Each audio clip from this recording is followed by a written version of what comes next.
Oh, and then what's plans for when you guys get back to Alaska? I think we're going to live with her brother because we got our 2 horses that we're shipping up there. And then I'm going to use my GI Bill to try and get a chemical engineering degree. Oh, okay. Where are you going to go to school up there? UAA in Anchorage. In Anchorage? Yeah. Okay. I kind of want to go to Fairbanks because I got a new patrolling program, but she doesn't want to move to Fairbanks. It's too small town for her. Oh, really? How big's Fairbanks? I'm not it's small. Like, it's kind of like here, you know, like big enough to where, like, you know, you can have space and not know everybody, but, you know, small enough to where you can drive from one end to the other pretty quickly. But it's like 6 hours north of Anchorage. That's the thing. Oh, is it? Is all her family and stuff in Anchorage? Mm-hmm. What about your family? Yeah, they're all in Anchorage. Do you guys have anybody down here at all? Down where? Down here, in California. No, just friends. Just friends. Yeah. And then you were saying Dad's from Hawaii, but he lives in Anchorage now also? Yeah, he moved to go to Purdue College.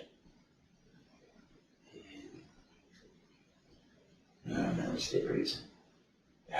Yeah, I'm not sure. But yeah, he went to college and then he joined the Air Force and they sent him to Alaska and he liked it there, so he stayed. Is that where you met your mom? Mm-hmm. Oh, okay. Yeah. And that's where she's from? No, she's from Colorado. Her and her family like visiting or something up there. I don't know their Oh, really? Yeah. Oh, wow. Okay. Are they still together? Mm-hmm. Oh, okay. Yeah. How long were they married, or have they been married? I honestly couldn't tell you.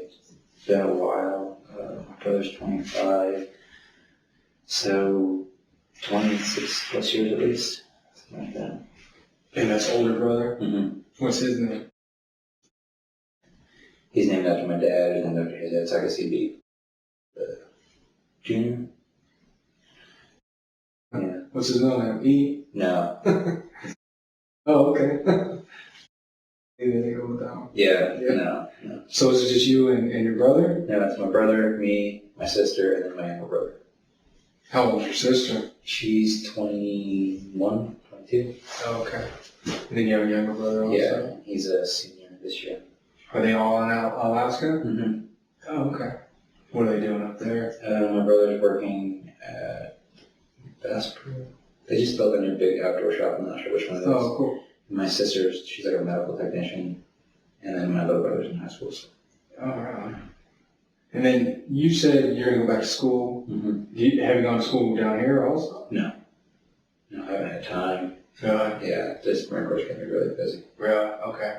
So you got to start from scratch. Mm-hmm. Yeah, I took a college placement test, and my reading and writing comprehension are alright. They were supposed to be with my math. I never use it anymore, so it's just like, oh, I hate math. I love math. I love Yeah. it. Yeah. Oh, man, I can't stand math. Because there's always an answer, whether it be, you know, not there or there, but I hate it. it's consistent.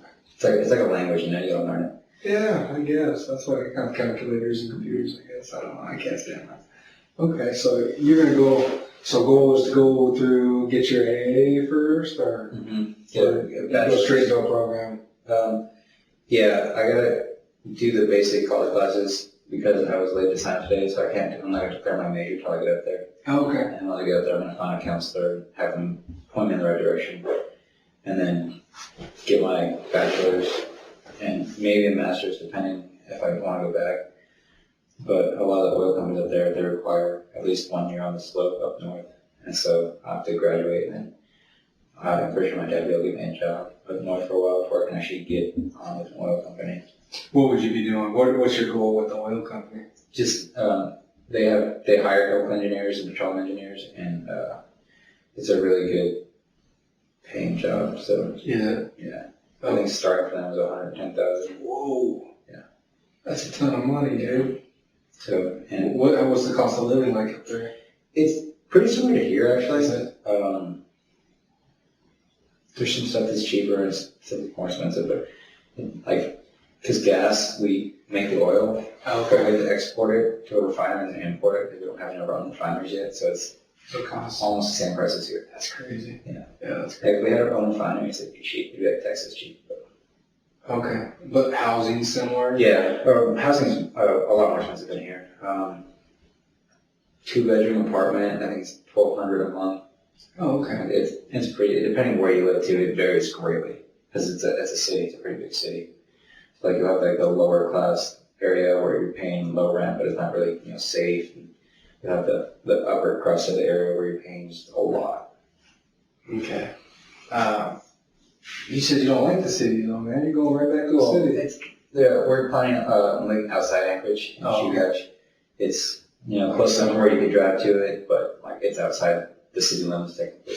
Oh, okay. How big is Anchorage? I mean, how many people are there? I think 300,000, something like that. Oh, that's pretty So good. it's a big city. Like, you don't really realize it, especially like us being away so long.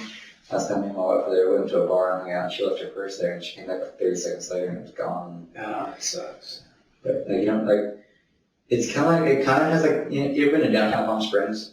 Yeah. It kind of has that feel to it, but on a bigger scale. Oh, okay. Right on.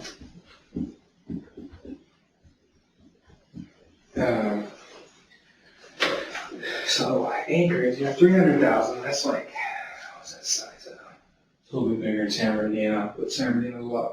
Yeah. Have you been out that way at all? Yeah. That's where I grew up. That area. Yeah. That's not nice at all. Okay. Yeah, Alaska, man, that'd be cool. So plan on you getting out in July. Mm-hmm. The Okay. 6th. Dude, like a couple weeks.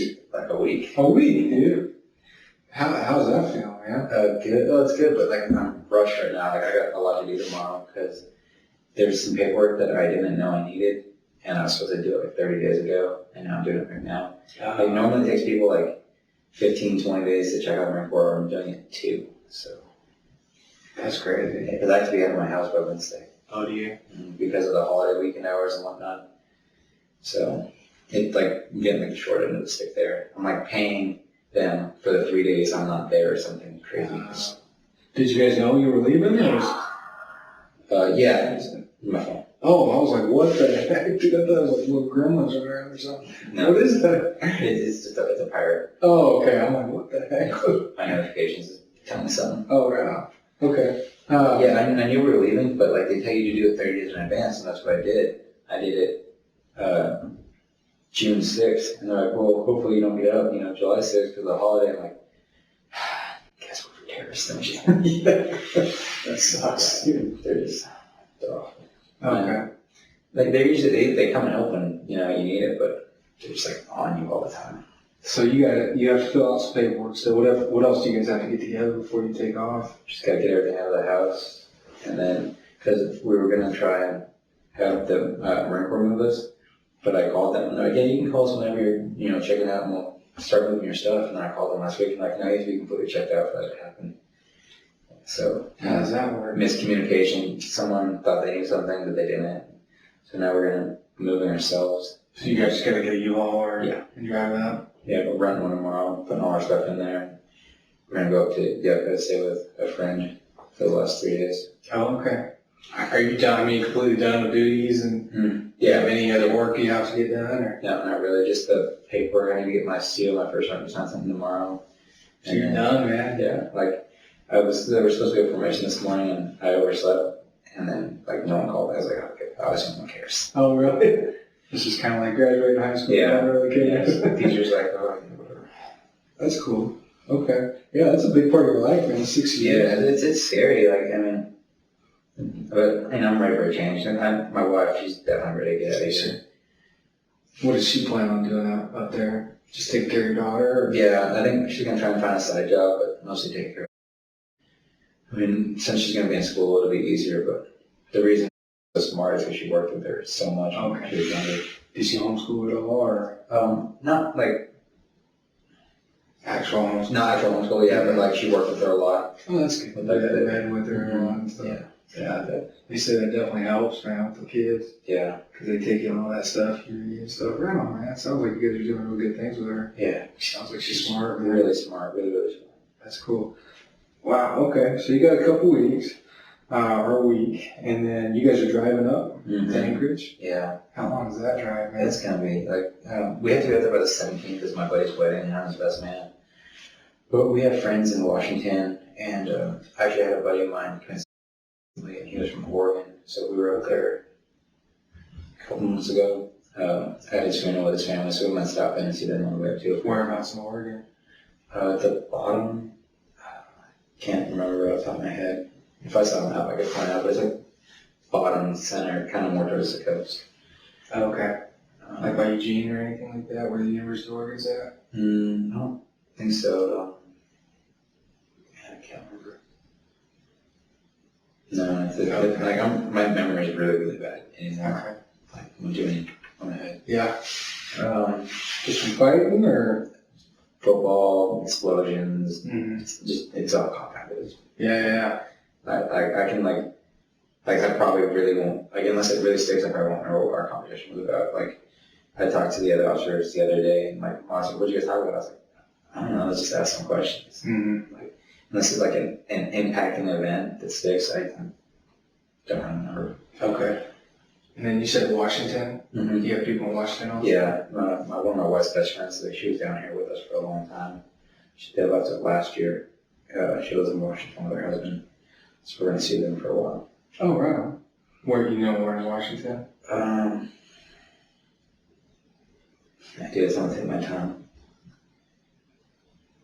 I used to live there, that's all. It's west of Seattle, closer towards the coast. You have to cross a bridge to get there. No, it's not. We lived right on the water. I lived in Port Angeles. There. Are you serious? Yeah. That's where your friends live? Yeah. No way, dude. Yeah, because if you take the bridge over to Canada, it's like Victoria Island. Yeah, because my buddy said you can go across the bridge for free, but when you come back, you have to pay the toll. Yeah. Yeah. Yeah, I lived there for a while. That's good. No way. Okay, so you guys are going to Port Angeles. Beautiful city. Yeah, she's been up there before. Have you been there? Not yet. Oh, dude, it's awesome. Yeah, I'm looking forward to it. Because I really enjoyed Oregon. Oregon's a very pretty state. Dude, Port Angeles, where I lived, it was on 6th Street. So I had 6 streets. I was literally the 6th street from the water. So I looked out my front door and there was the water on the bay. And then right behind me was the mountain. It was awesome, dude. So snowboarding and all that stuff. And I had the water. And warm up to swimming? What's that? Was the water warm? No, it was cold, man. It was freezing, dude. Yeah, it was super cool. But there was like an indoor pool, like a microwave or something like that. So it was cool. But yeah, I loved it up there, man. Okay. So then obviously I have to drive to Canada and all that. Yeah. I actually just got my boat passport card not too long ago. Okay. I had to expedite that. So you guys just plan on stopping every few, you're not rushing or do you have to be up there at a certain time? Yeah, just by the 17th, but we're just trying to make sure everything flows right. I think she wants to take the coastal trail, she wants to see the redwoods, which wants to. Oh, cool. So I think we're trying to make that happen, but as far as that's concerned, that's really our big timeline. Okay. Right on. And you said you talked to somebody else, you talked to another detective or deputy or what? Deputy Sheriff Milan, and then another female officer. I don't remember her name. Okay. It's just the Deputy Sheriff Milan gave me his card. Oh, okay. They're the ones that initially came to our house, and I talked to them, and then I talked to them at Bonds because they were trying to get a hold of me again for some follow-up questions. Oh, okay. When did you talk to them?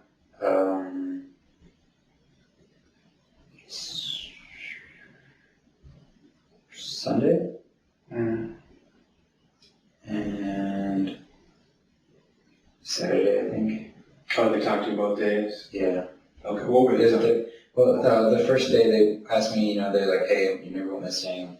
You know them? I'm like, yeah, I know them. And I didn't bring up mine and Erin's thing because it didn't seem pertinent at the time. Okay. Because that's how my mind works. And then that's why they wanted to talk to me Sunday afternoon. They're like, why don't you bring that up? Kind of important. I was like, oh, I didn't realize it was. Okay.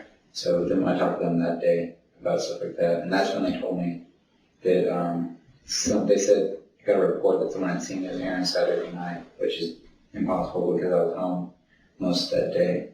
So okay. I tried to call them today to talk to them, but either someone completely missaw what they saw or they're intentionally lying to you. Yeah, I haven't heard that, so whatever that might be bad information. Well, that's not what I know. There's a lot of that going on too, because I don't know if my downstairs neighbor's wife is trying to help or play Inspector Gadget by herself, but I guess they're talking to because she called my wife and was being pretty rude, and they're like, yeah, we're talking to Erin's friends, and they said you weren't Saturday. I'm like, no. Okay. Because like she didn't, like Erin never even, I don't think she even used.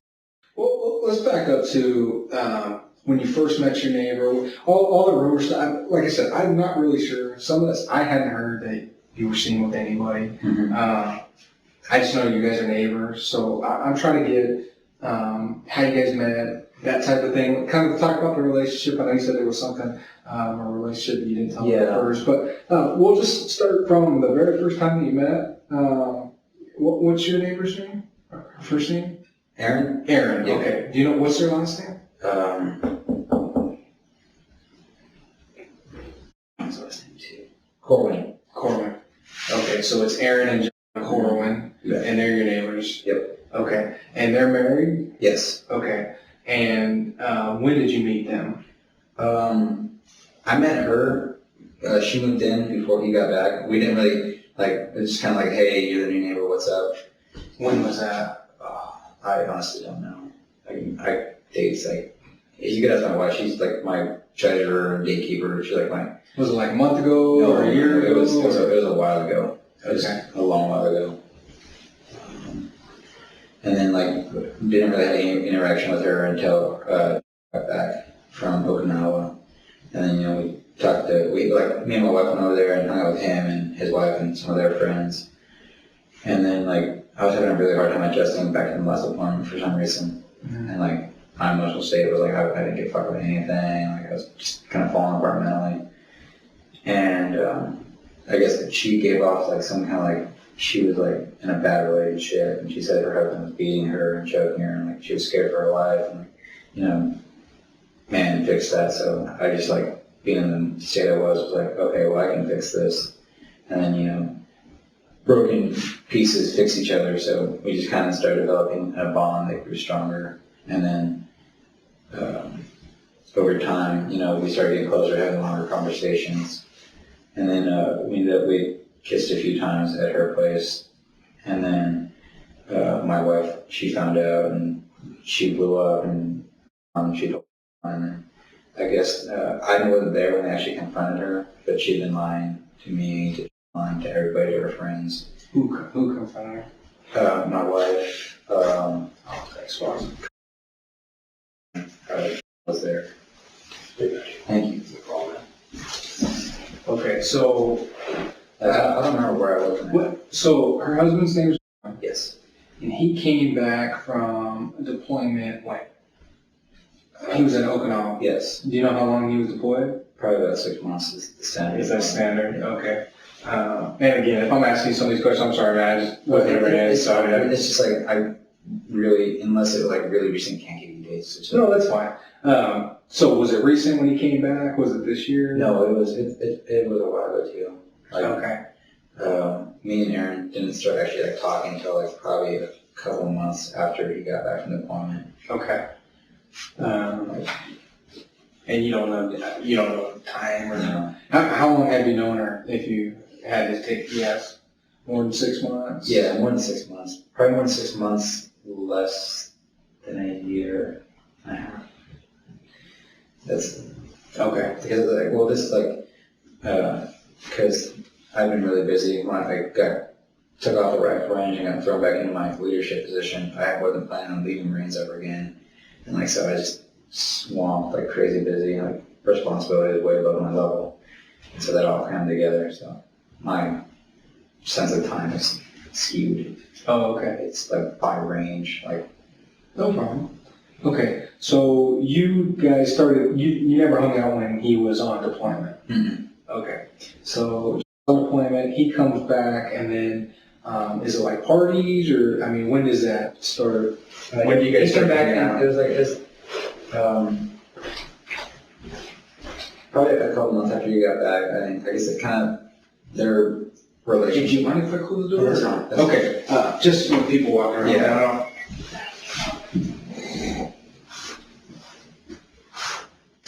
Just to give us a little bit more privacy, man. Like you could tell that they were having like marital problems and like. What do you mean? Like they would yell at each other and normal like Marines get stressed, they yell. That's what they do. And you know, and she kind of started crying or stuff like that, and like it's just like, you know, normally it's just like whatever, Like I was like pretty heavily, and so like I was like, I don't give a fuck about anything, and I don't know. It's like it's just, I'm not really sure how it happened. It just kind of like meshed together somehow, you know. Okay, so you said you had your issues. What was kind of spawning those your last deployment? Yeah, I don't honestly. I don't know. Like me and my wife, like you get so used to being away from each other that it's hard to be with each other sometimes. Okay. And so like we just weren't communicating, and I was like in my own world, just like I wanted to go back to Afghanistan because it was easier there, Like all you had to do was wake up, stand post, call patrols, do stuff like that, real simple stuff, no real life type responsibilities. You didn't have to worry about the wife nagging or just clean something up like your that. room or something like that. And she's like, you're different, blah blah blah, and like it's just it was easier over there, Okay. When did you and your wife? When were you guys kind of having those? It started when I first got back, and it started getting, it got worse, but like not to the point where people would like probably, I don't know if anybody noticed, but like, it was just like a tension, Mm-hmm. Like we never really like, and then we just occasionally would blow up at each other, and like we had one real bad argument, like I'd been drinking, and I just got really mad at her because she like made dinner the wrong way, so I just up and left. She got her word, and like we knew like we had issues were going on. Like I just felt like I didn't need help, and I didn't want to listen to her when she said she needed help. That I needed to talk to somebody. Mm-hmm. And she was right. That like I was not all there, Okay. And when were you deployed? This was Afghanistan, right? Yeah, I got there right before Thanksgiving, and I came back in April. Of this year, or was that last year? Okay. Yeah, So I I was would back have for a while, about a year and a half. 2012. You got deployed. I think so, because November till 2013. we got there before Thanksgiving, because I remember that because when we got to the place where we're at, we had Thanksgiving leftovers that they had made the couple days prior. Okay, so it was right around Thanksgiving, November time, and then so you were there for 6 months. Came back in what month? April. So 5 months. November. So a little more than a year you've been back. Yeah. Okay. So you were back. Were you guys staying at the same place where the apartments there on base? Okay, so you came there, and you hadn't seen Erin or met her when that time. So how did you kind of cope with what you were dealing with when you first came back? My downstairs neighbor, we were hanging out a lot. Which one? His last name is Malachi,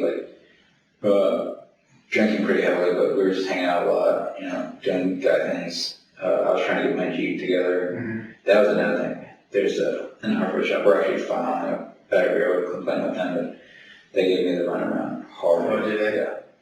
You trying to fix your Jeep up and stuff? Yeah, and just like it wasn't it wasn't anything that I was really noticing. It's just like the world was I didn't like the way it was going. I was like indifferent about life. Like I'm alive, I'm not, I don't really care. Mm-hmm. It's just like my only thoughts were like I wish I could go back because it was easier there.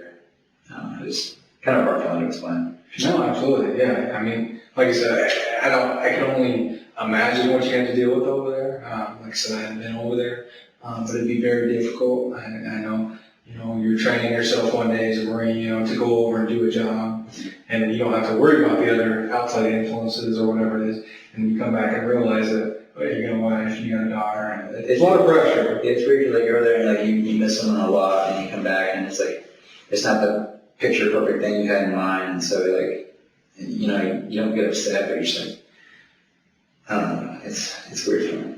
Okay, so you kind of start feeling depressed a little bit.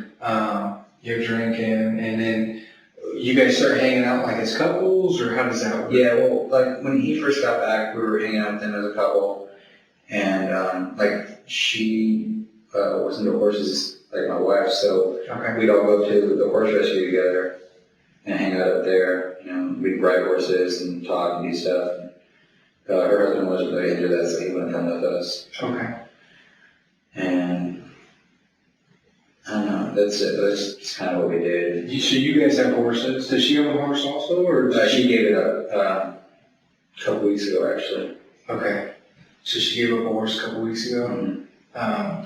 And that was her horse, or was it one of your guys' horses? No, it was. She was sponsoring it, which means it was she didn't technically own it, but she was like taking care of it and paying for its food and whatnot. So it was her horse. She just didn't completely like running it on kind of. Okay. She could ride it whenever she wanted or whatever it was. Yeah. Okay. She was pretty attached to it. Where were those horses at? They're in Yucca Valley. At the White Rock Horse Rescue. White Rock Horse Rescue? Okay. So how often would you guys go ride horses? A couple times a week, 2 to 3 times a week at least. I think her and my wife went a couple times by themselves. Did you guys go on trails? Or A couple times. Or are they Yeah. stadium horses? No, we rode on trails. I was like just starting to get into horses at that time because I hadn't zero experience with them beforehand. And so like I was mostly around like fixing things up on the ranch, trying to be helpful if I could because I wasn't, really into riding horses. Mm-hmm. And this ranch is the same place where the horse rescue was? Mm-hmm. Okay. The lady she owns it, she lives there by herself and she like runs the whole thing by herself. She's really, really, really strong lady, but like, I was helping her put up fences and move manure and stuff like that, just basic ranching and stuff. And what's the place called again? I'm sorry. White Rock Horse Rescue. Where's that at? If you head to Yucca, Oldham Springs Road, like you're going to Landers, you go up that way, and once you pass Harris gas station, you take a left onto Tracy, and then up right onto Geronimo, and it's right up there. Oh, okay. Okay. Pretty big place? Yeah. Big ranch. Do you have a lot of horses there? She does. Okay. So how many horses did you guys have? I have one, and my wife has one. She had one prior to it, but it cut its legs somehow while she wasn't there, and we had to put it down. And then I had another horse I was working with, but we had to put that one down too, just because she was old and her knees weren't working right. She didn't really have a future, and every time she walked around, she was in pain. Okay. So you go a couple times a week. When did you guys start going riding horses? She was going while I was deployed, and that's like her friend had taken her up there, and she's like, "Hey, this is pretty cool to do. Your husband's deployed. This will keep you busy." And then I started going with her once I got back. Okay, so last year you started. Yeah. When did Erin start going with you guys?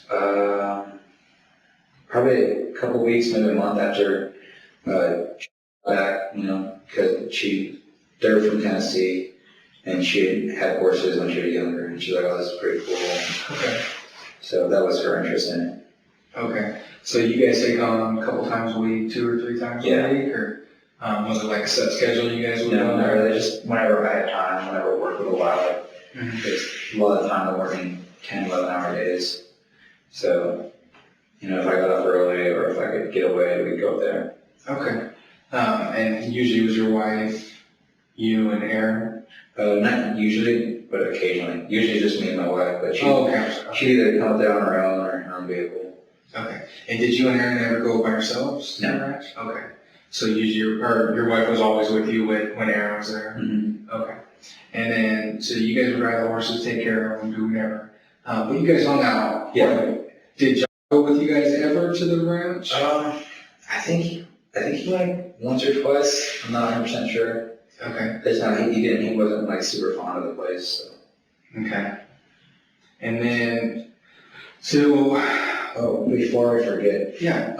Somebody called up the lady that owns the ranch, asking about Erin, and she thought it was a different Erin because a lady named Erin, but spelled differently, had left her card there. Okay. And so this, I guess I don't remember the chick's name on the call, Isabel. And she's like, yeah, and Isabel's like, hey, Erin came by here the other day to pick up her car. And so I don't know if that's like filtering down somewhere. Yeah, I haven't heard that. Yeah. Like, so there's all kinds of info out there we don't know. We just have to, try to talk to people and kind of weed through that stuff. So, okay. So you guys did that. Did you guys do anything else together, like as couples, other than the horseback riding? We went to dinner a couple times. Me and John and Erin went mudding a couple times, and I wasn't really into that because she thought they were in the cheap. Okay, where do you guys go mining at? Over by the dry lake bed, kind of behind the college. Where's that at? I'm sorry. Sunfair Road. You take a right as you're heading towards Yucca, and you go down that road till you hit Hollywood Boulevard or something like that, and then you take another right, and there's like a big open dry lake bed area that when it rains, it gets really muddy. Okay. A lot of people take their vehicles there. And you went mudding with who?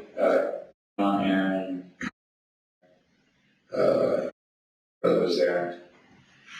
How many times did you guys go looking? I think just once with me and Erin, but I've gone multiple times with her or any other friends. Okay. Anything else as couples? You said you went out to dinner a few times. Where'd you guys go out to? La Casienta, the place in the Mexican place, has that karaoke bar attached to it. Okay.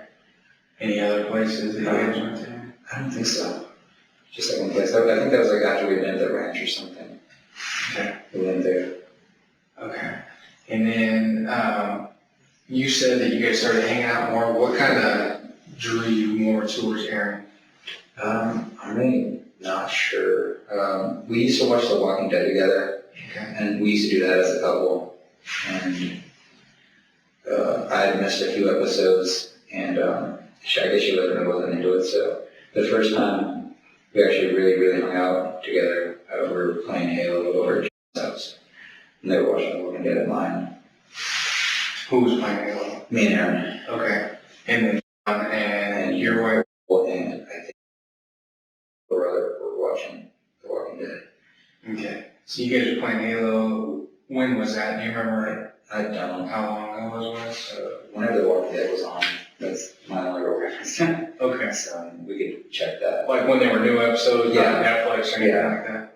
Okay, so whenever The Walking Dead was on, that's when you guys kind of hung out, Yeah. started getting That's when they closer? started getting more serious. I guess. Tell me a little bit more about that. I don't know, like, we were playing Halo and she would talk about how she was unhappy and how she wanted to go home, but she had let her.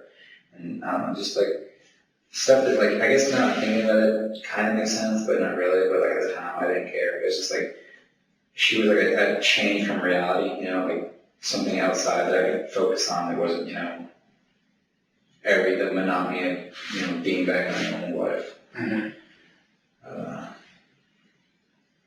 Yeah, I think that's. What did she say about her relationship? She said she's really unhappy. He scared her. And she'd say that he would choke her whenever, like, he would get mad, and she said she'd noticed it before they got married, but she thought it would change. And that's what. And then I was like, oh, I can fix this. Like in my mind, like white knight syndrome, something like that. Like it was just like she was like a distraction from everything else that was going wrong in my mind. Okay. Something that I could focus on and fix. Because that's like, when I get really stressed out, I like to build things or fix things. It just helps my mind unwind and how I relax. Mm-hmm. So. Okay, so you thought you could fix that relationship? Yeah, I thought I could like save her or, maybe help her get home, just get out of a bad relationship or something like that. Mm-hmm. In all reality, I was just making things worse. Okay, and is this was it like a therapy for you kind of, or? Yeah, it was an escape, Mm-hmm. I wouldn't call it therapy because I wasn't fixing anything, but it was like, some people like do drugs, or like have alcohol, I would drink and be like, I could focus on something else. Mm-hmm. So that's really what it was. It was just something else to focus on. I could pretend my problems weren't real. So, did it just start out talking? Yeah, it was just like casual conversation. She we'd talk. She'd not really happy. And honestly, that's kind of how it started. It just avalanche downhill so fast. Like I was falling apart so fast. It was crazy that I didn't realize that I needed help. Tell me a little bit more about that. How did you fall down, or how did you avalanche? I was playing Russian roulette 3-4 times a week, like every morning, like not caring about anything, just being reckless at work. It actually improved my squad a lot, or my platoon, because we would just take them in and do crazy stuff, fire rockets and nothing. But it's just taking chances at the enemy taking, driving too fast, just anything to kind of get like a rush or a distraction from like a feeling of nothing or emptiness. Did maybe this relationship with Erin, did it kind of give you that same rush? Yeah, I think that's what it did, because I played Russian roulette, I'd spin and it would click and just put it away. That's good for the day, or just like a complete indifference unless there was something else, some kind of influence or high that I was trying to get that I could never actually get. So is that something like an adrenaline rush is what you're talking about? Yeah, something like that. I don't know, it's just, I just wanted to feel something, you know, I was really like numb to the world, you know, like my wife, she'd like yell at me or anything, I'd be like, yeah, that's cool. I'd go outside and have a drink and just. How would your wife feel if you were having a relationship or she found out if you guys were having a relationship? But she found out. Oh, did she? Yes, and she I guess she had got hold of my phone. Like, I'm surprised she didn't find Sarah, but I've been like super secret with my phone. And I guess she had taken the SIM card out and checked the messages by put it in her phone or something.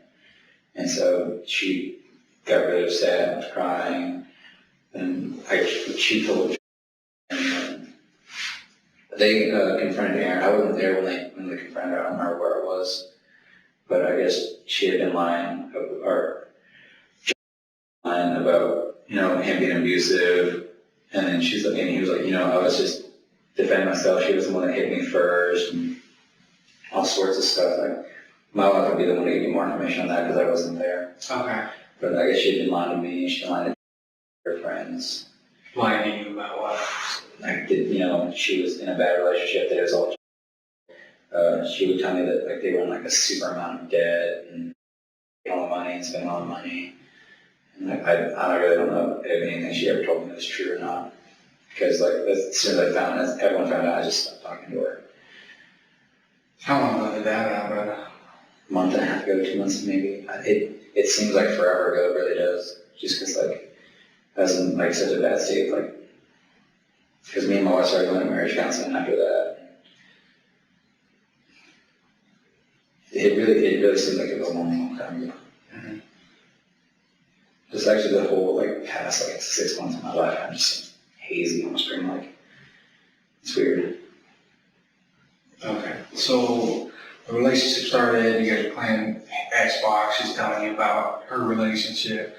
Did you get into, you know, did you describe to her your relationship with your wife or kind of read I confided in her, you know, that title, and you know, she's like, you can't be doing that stuff. You know, it's kind of like she was someone to talk to about stuff that I didn't want to talk to about with my wife. You know, problems that I didn't even think I needed to fix, but I guess consciously I knew I needed to talk to someone about. But I guess she was someone that I could tell stuff that I didn't want to tell anybody else. You know, because she was a secret, so I could tell her my secrets. Mm-hmm. What do you mean when she was a secret? What? Like when me and her were in a relationship, no one else knew about it. You know, so I could text her things, be like, hey, this is what's going on, blah blah blah, stuff that I didn't want to talk about with the rest of the world. Mm-hmm. So. Okay, and did it start out, so you guys were talking, hanging out, playing Xbox, did it say, you know, did you say, I'm gonna text you? I mean, how did it happen from the night that you guys were playing Xbox? How did it happen so fast? Or I got her number, me and her were hanging out at the dog park, and one of us went to the Carl Jr., but someone's phone wasn't off, so I gave her my number, so me and Dawn would go to Carl Jr., and she could text us what they wanted. And then, like, I think one day she texted me, she'd be like, you know, this, and this. I can't believe this is happening. This is what I'm supposed to be like. And then, like, I'd be like, well, let's be outside and talk about it. And it just kind of went from there. We were texting a lot back and forth. And it's just like a real strong emotional bond grew, I guess. Just from, it's like how often would you guys text? A lot, like a couple times an hour at least. Every day. Like, and it got to the point, you know, like it was like kind of like it was like, you know, a new relationship. Mm-hmm. And was that when you were at work or? It was at work, was at home. Anytime I got the chance, really, because like, you know, it was my make believe life. You know, something like, you know, something bad would happen. Like me and Nicole get in an argument, I'd go text Erin, you know, just like get away from my real life, go to my make believe life. My happy place, I guess. Mm-hmm. Okay. So you would text her and just whatever, I mean, random stuff about your day or complain about stuff like that. Just it's kind of the same way with her too, right? Mm-hmm. She complained about her. Did she say anything specifically, like how he acted when he came back from deployment, or what kind of things was she saying about John? She's just saying that, he'd always push her around, like, use McMahon moves on her when she told him to stop, he won it, and, he'd want to and just stuff like that, just, complaining, saying that she wanted to go home, but he didn't have the money to send her home. And she wanted to run away and get out of there, stuff like that. Okay. She talked about leaving all the time, but I guess the big thing was that she didn't have any money to get home. And then after, because he had bought a sand rail, I guess.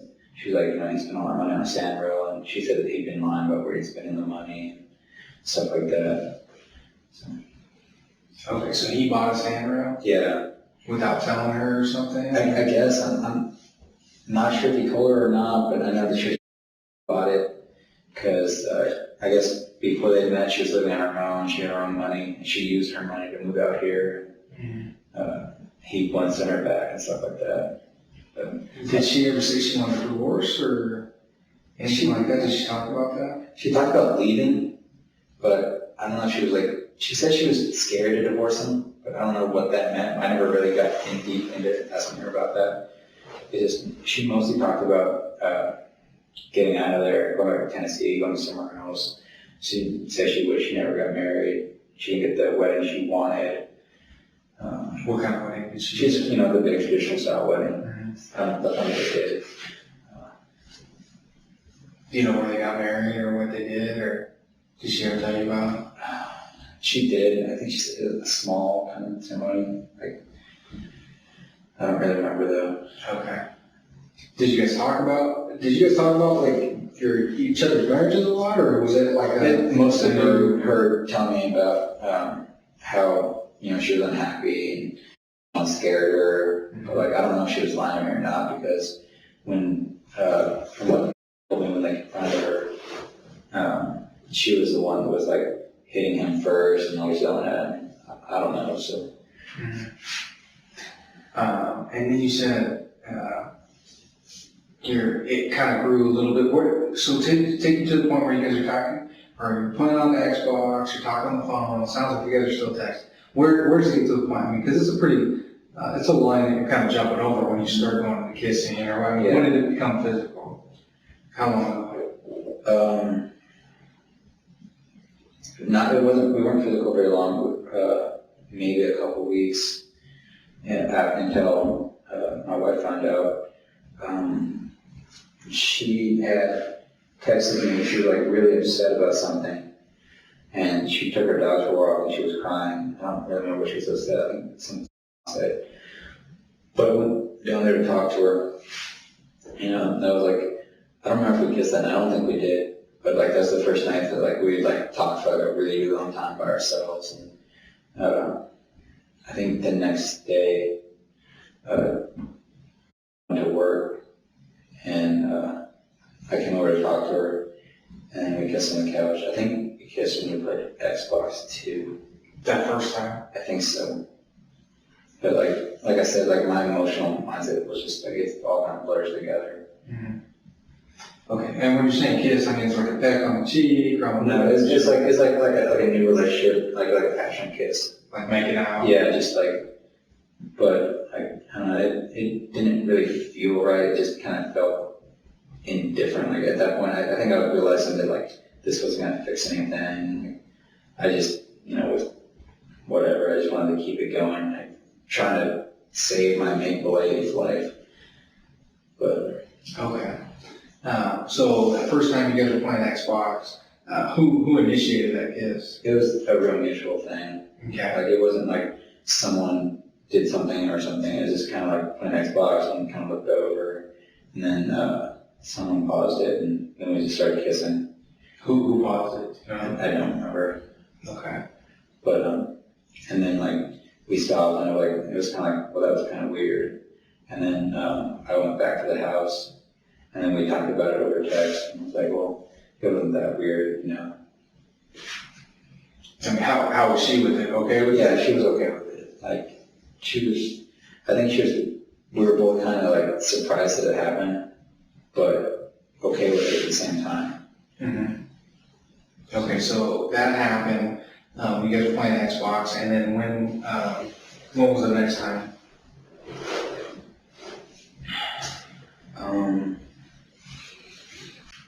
She texted me late at night, said something was up, and so I went out and met her by the playground by her house, and we kissed there. Where's the playground? It's like this is our apartment complex. Mm-hmm. This is the fence line back here, and this is the next complex over.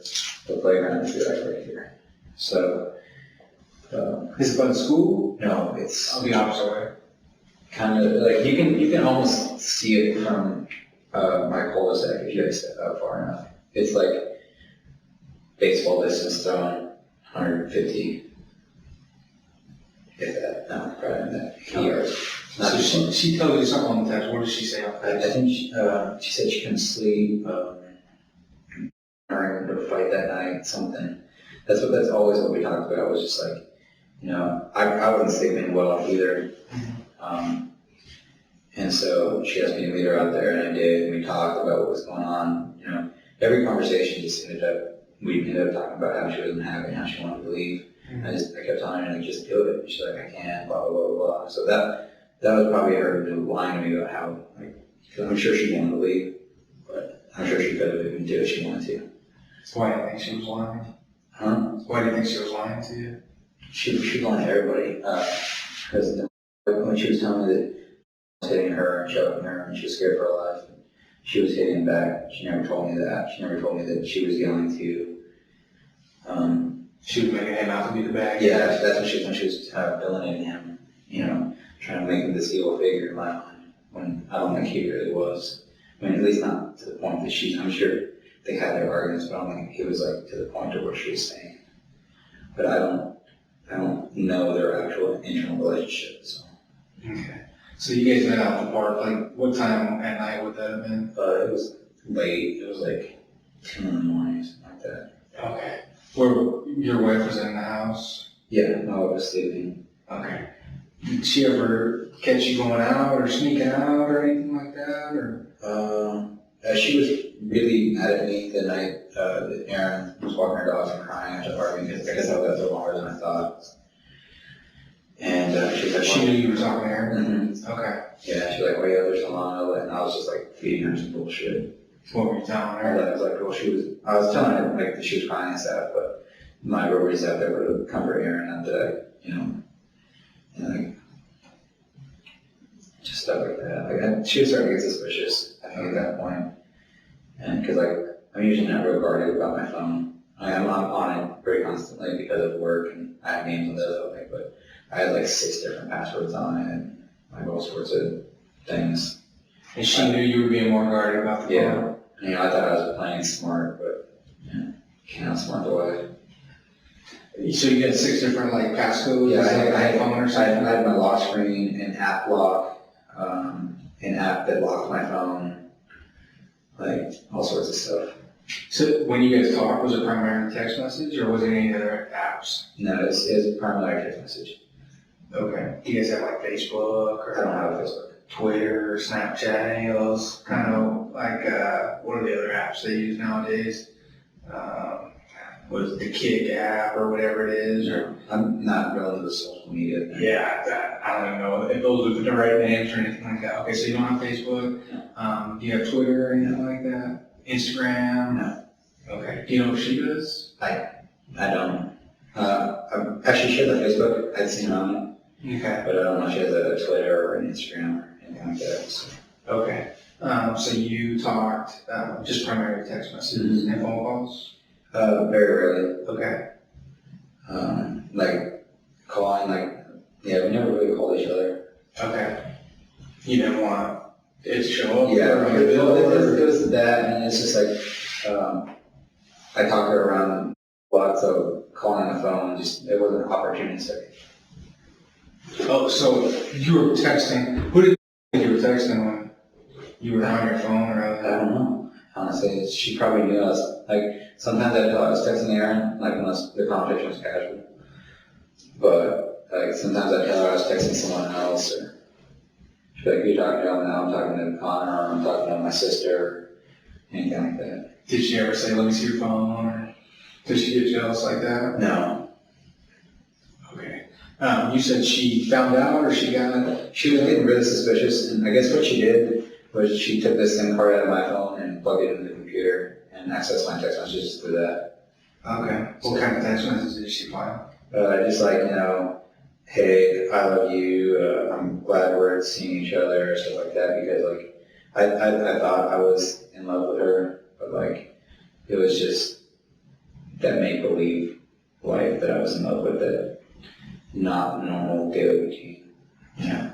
But you told her that you loved her. Did she tell you that she loved you? She did. Okay. And I honestly, I kind of think she meant it. Because like, after it ended, like, I care for her at some level, because she did, probably help me not kill myself a little, to an extent. She was, a change of pace, and there would probably always be that slight emotional bond that was there. But, after we stopped talking, I realized, like, hey, I'm not myself, I don't know what's going on. She lied to me about this and this. I don't even know who she was, really. Like, I don't know if she, like, lied to me completely or partially or not at all. It's just like, when you're in that kind of relationship, you don't know who's who. Because I didn't know who I was, so if I don't know who I am, I can't tell who anybody else is. When did you guys stop talking? As soon as my wife found out, When was that? a month and a half ago, I think. It seems like forever. If you ask her, she would know. So a month and a half ago. Tell me, that was when she pulled the SIM card out? Was about a month and a half ago? I think so. Okay. Maybe 2 months. I don't think it was any more than 2 months ago, though. Okay, about 2 months ago, a month and a half Yeah, ago. 2 months tops. Okay, so she finds that, she pulls that out. I mean, did you let go of your phone, or, what, did she get your phone at work? Or how did she get the SIM card out of there? She did it during the night while I was sleeping, so I'm a pretty heavy sleeper. And she, naturally and rightfully lost her mind. We had a huge argument, I told her everything, how I was feeling. But she didn't know that I was feeling suicidal. She knew I was upset and, not right, but, she didn't know the extent of it. It's really probably just pure chance that I'm alive, because I was spinning that cylinder almost every morning. Okay. Oh, what kind of gun was it? It's a revolver, it's a GP100 357. Okay. So you were spinning that thing. Mm-hmm. Okay, so she found text messages about that, talking about you being well. She found text messages about you telling her that you loved her, and vice versa. Did it talk about anything physical? Did it talk about kisses? I don't think so, because she asked me about that, and I told her we had kissed, and she got really upset by that, and I don't know if Erin told them that we hadn't or not, but she told me that Erin said I initiated it, but I didn't. It was a mutual thing. I think Erin was really scared because I wasn't there when we confronted her. Okay, and how many times did you guys kiss? 4 tops. Okay, so you guys kissed 4 times. Did anything else happen other than kissing? No. Okay, any touching, groping? Maybe some hands up and down while we were kissing, but nothing real heavy. Okay. Nothing under clothes or anything like that. Okay, so clothes never came off. Any oral sex on either side? No, it never went past kissing.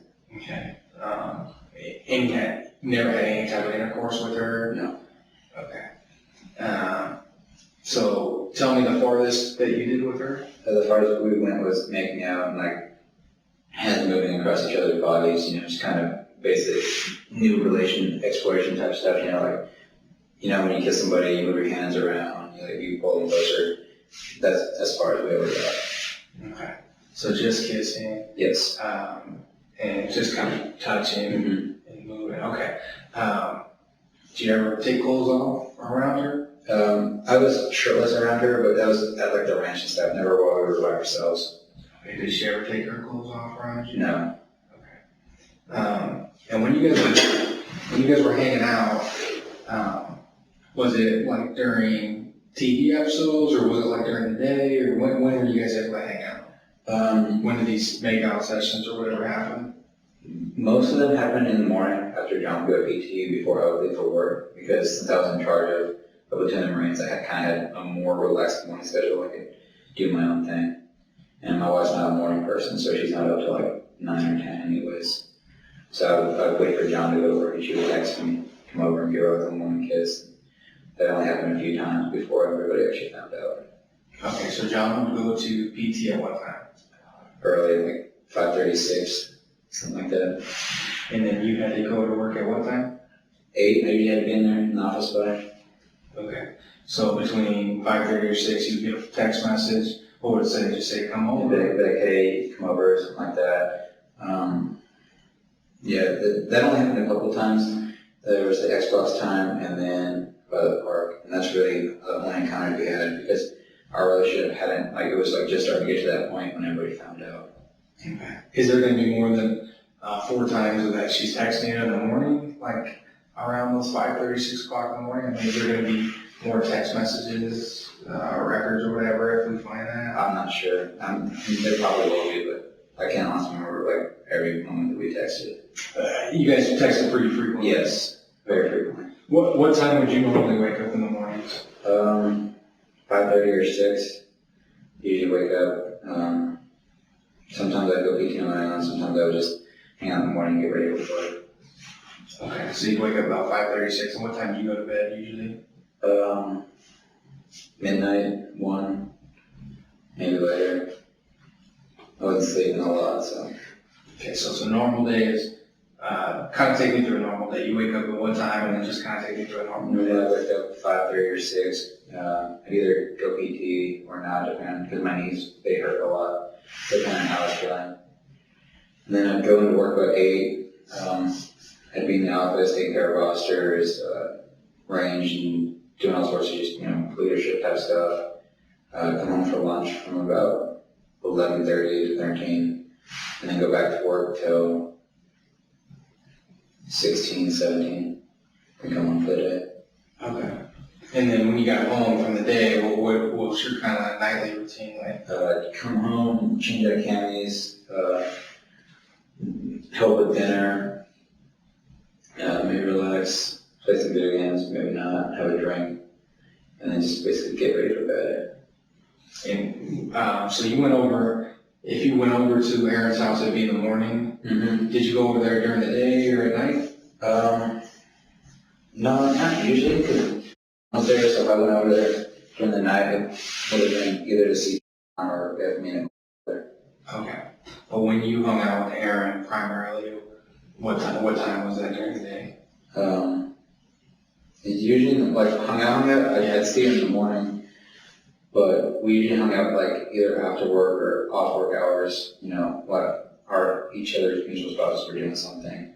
We usually sit outside and talk or just hang out. But most of our interactions was through text. Okay, most of those texts. Well, when you would go over there in the morning, like how long would you hang out over there? Not long, half hour tops. Just because I was doing mosquito hunting. I was trying to just flew behind you. Because I was kind of a secret of it, and I wasn't trying to draw a lot of attention in case anybody was out and about or saw it. Did anyone ever see you going over there or confront you on there or No. anything like that? Okay, did your wife ever know that you were going over there at those times? No. Okay. Even when she found the text messages, did she know? She knew that at that point that I was seeing her, and I don't think she cared when it happened, or like she was just really upset that it had happened. Hmm. Okay, so you saw her in the mornings, and then you wouldn't hang with her because you were at work, right? Until like 16 or so. Yeah, 16, 17, Okay. sometimes later, depending on what needed to get done for the day.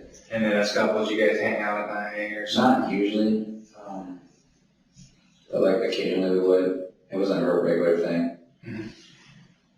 Okay, and then, so you made out for about 4 times. When you went over in the mornings, did anything escalate past kissing? No. Okay. Would you guys hang out, which part of the room would you guys hang out, or in The living room. Okay, did you ever go in the bedroom? No. Okay. Any other rooms in the house? Is there multiple bedrooms? They all have 2 bedrooms. But no, we just hung in the living room. Did you guys ever go to any other parts of the house? No, well, I mean, I'd go to the kitchen, but we never really hung out in there. Okay. And then what kind of stuff would you guys talk about when you were over there in the mornings? I'd just ask her how she slept and what's the rest of the plan for her day and what she planned on doing, stuff like that. Just basic normal generic morning conversation. Okay. Like when we talked, it wasn't anything like special or crazy. It was just like, someone else to talk to. Mm-hmm. And how does she make you feel? Just not necessarily good, just, like there was something there. Like it's, that new relationship feeling where it's like, this is cool, this is new, it's something, it's just, like I said, it's just a change from what I thought was wrong. But I came back and not everything was the way I thought it was going to be. It's just, I know you said that was kind of like your fake life. You had a real life and then kind of a fake life. Did you ever seriously consider making that the real life or making her the real person you want to be with? I think in my mind I thought I did, but it was a big part of me not ever going anywhere because like I didn't ever want her to get a broken home, and I think that's what really drew me back and like kept me from going super far was like the fact that I had my daughter. Like in my mind I knew that it was wrong what I was doing, and that I told her that I wouldn't leave her, and I told her that I had thought about it, and if I didn't have then, I might, but since she was there, I wouldn't. Okay, so you guys talked about you actually leaving the... Tell me about those conversations. Like, she asked, because we thought we were, like, perfect together. We thought we were happy, because it's the new relationship. Like, nothing, you and Erin? Yes. Okay. Nothing could go wrong. We didn't fight at all. And she's like, why don't we just stay with each other? I'm like, and then I tell her I'm not going to put Liberty through a broken home. She's like, well, Liberty's a strong kid. She do it. I'm like, regardless, how strong she is, it's just not something that I want to put her through. We bounced the idea back and forth, but like, I don't know if like, I knew it was wrong or if just like subconsciously, like, I knew I would never do it. But I just told her, this stuff's not going to happen. I think we had talked about it a couple times. We might have texted about it, but I never really seriously considered actually ever leaving, if only for the fact that we. Okay, if obviously he's here, but I mean, if there was no here, you'd have There no no daughter. myself. Right. Okay. I was at that point, it's like, she was pretty much the only thing that was keeping me alive, I mean, like, I almost did a couple times just by pure chance, but like, if it wasn't for her, I would have put 6 in the cylinder. Okay. So this is kind of like your anchor, your strong. She's my strong one. So. Okay. But I mean, okay, so without her, would you ever seriously consider, making Erin your relationship or, kind of fixing you while fixing Erin or, kind of so? Not now that I know. Well, Before, yeah. When me and Erin were at our strongest, I probably would have, because like everything seemed like it was perfect. But, I can't even say it was real because I don't even know if she was telling me the truth or not. That's the thing, It's like watching a movie, and being like, if that could be my life, I would, but it's not real, It's a fantasy, it's a fake idea. Did you guys ever watch movies and love stories or whatever it was and talk about it? We watched, what's that movie? Moulin Rouge downstairs, but there was more people than, actually, Weakest and us too. That was the second time, I think, now that I remember, because our downstairs neighbor saw us. His wife actually saw us. And we were watching Moulin Rouge when that happened. Okay. So the wife, what's the wife's name? she saw you guys kissing? Mm-hmm.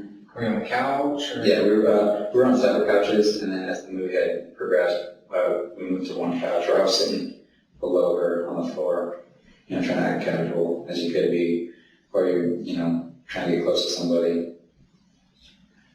Did the downstairs neighbors know that you guys were kind of having a relationship? I'm dead, but she was like, hey, it's none of my business what you guys are doing. You need to fix yourself. It's not my place to be telling people what you're doing, Okay. So she kind of knew that you guys had a relationship. Mm-hmm. After or before that kiss? When did she know about the relationship?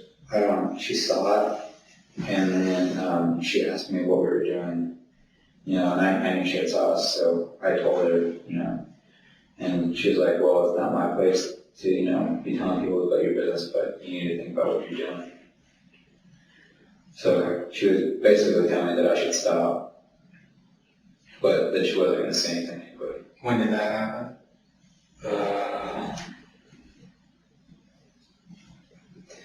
Recently? No, it was after the Xbox thing, but before everybody found out. So it was probably a week and a half, 2 weeks before everybody found out. I'm not sure. When you're saying everybody found out, how long ago was that? About a month and a half ago.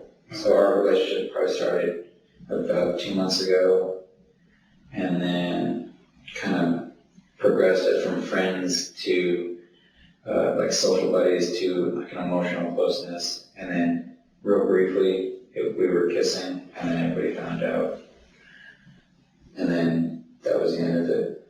Okay, and that was kind of like my reckoning point where I realized, I was messed up and I needed to ask for help. How long has it been that you guys were text messaging? Pretty frequent. I mean, you said you were frequently texting her 2 times an hour, 3 times an hour. How long did that go on for? Probably about 2 months, maybe a little longer. Like, it wasn't real frequently up until the point where we actually started like talking to each other pretty seriously. Before that, it was real just casual conversation. Okay. So when you guys had the casual conversation, you were still texting each other? Mm-hmm. Like every now and then, not real often. But it wasn't until I think she had texted me about something she had like said or something like that we really started talking. Okay. And then, can you estimate how long you guys got really serious on the text messages?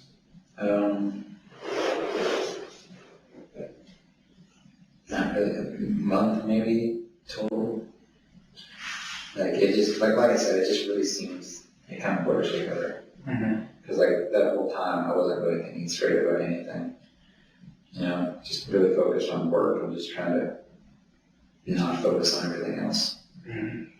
And during the time that you were texting Erin, how was your relationship with It was under a lot of duress, a lot of strain. Like she kept trying to like talk about things, and I just kept shutting her out.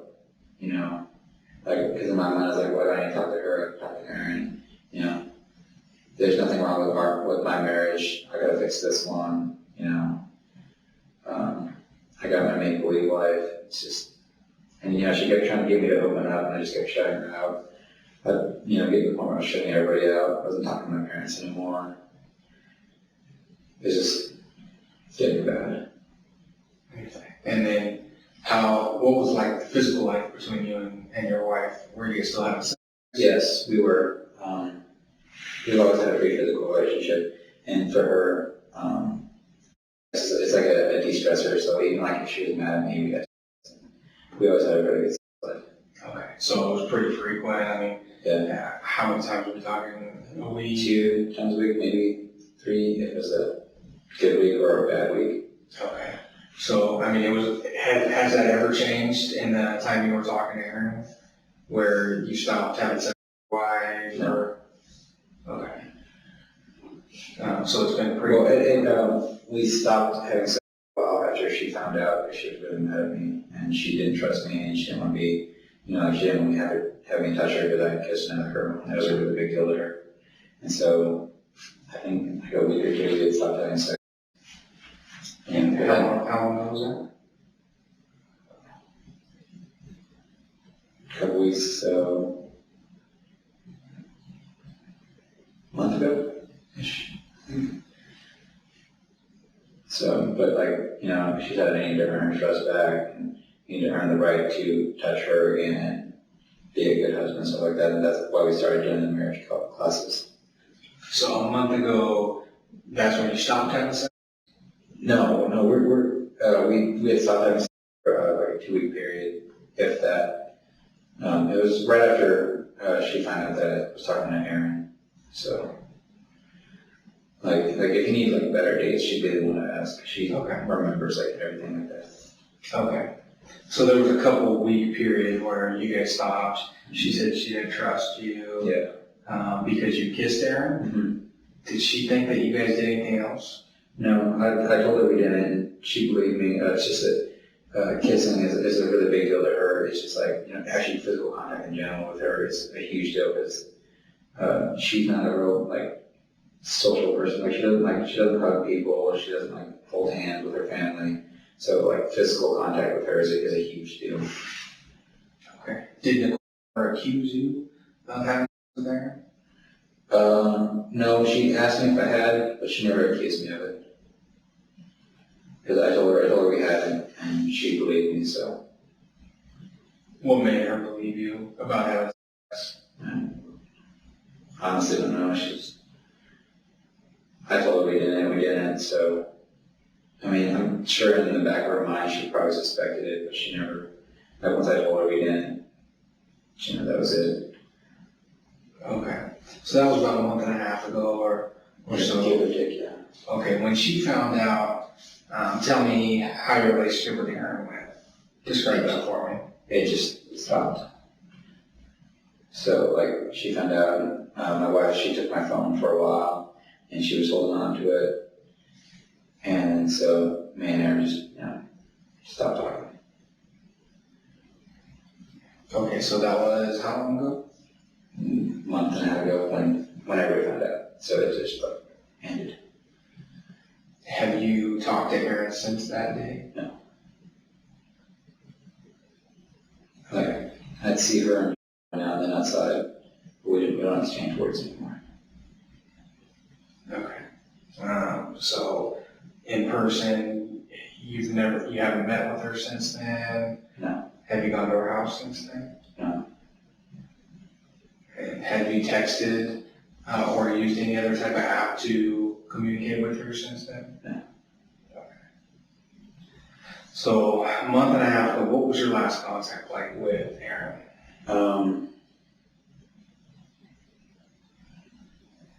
I think it was just like a normal casual conversation that we had because I didn't know Nicole was going to find out. And then,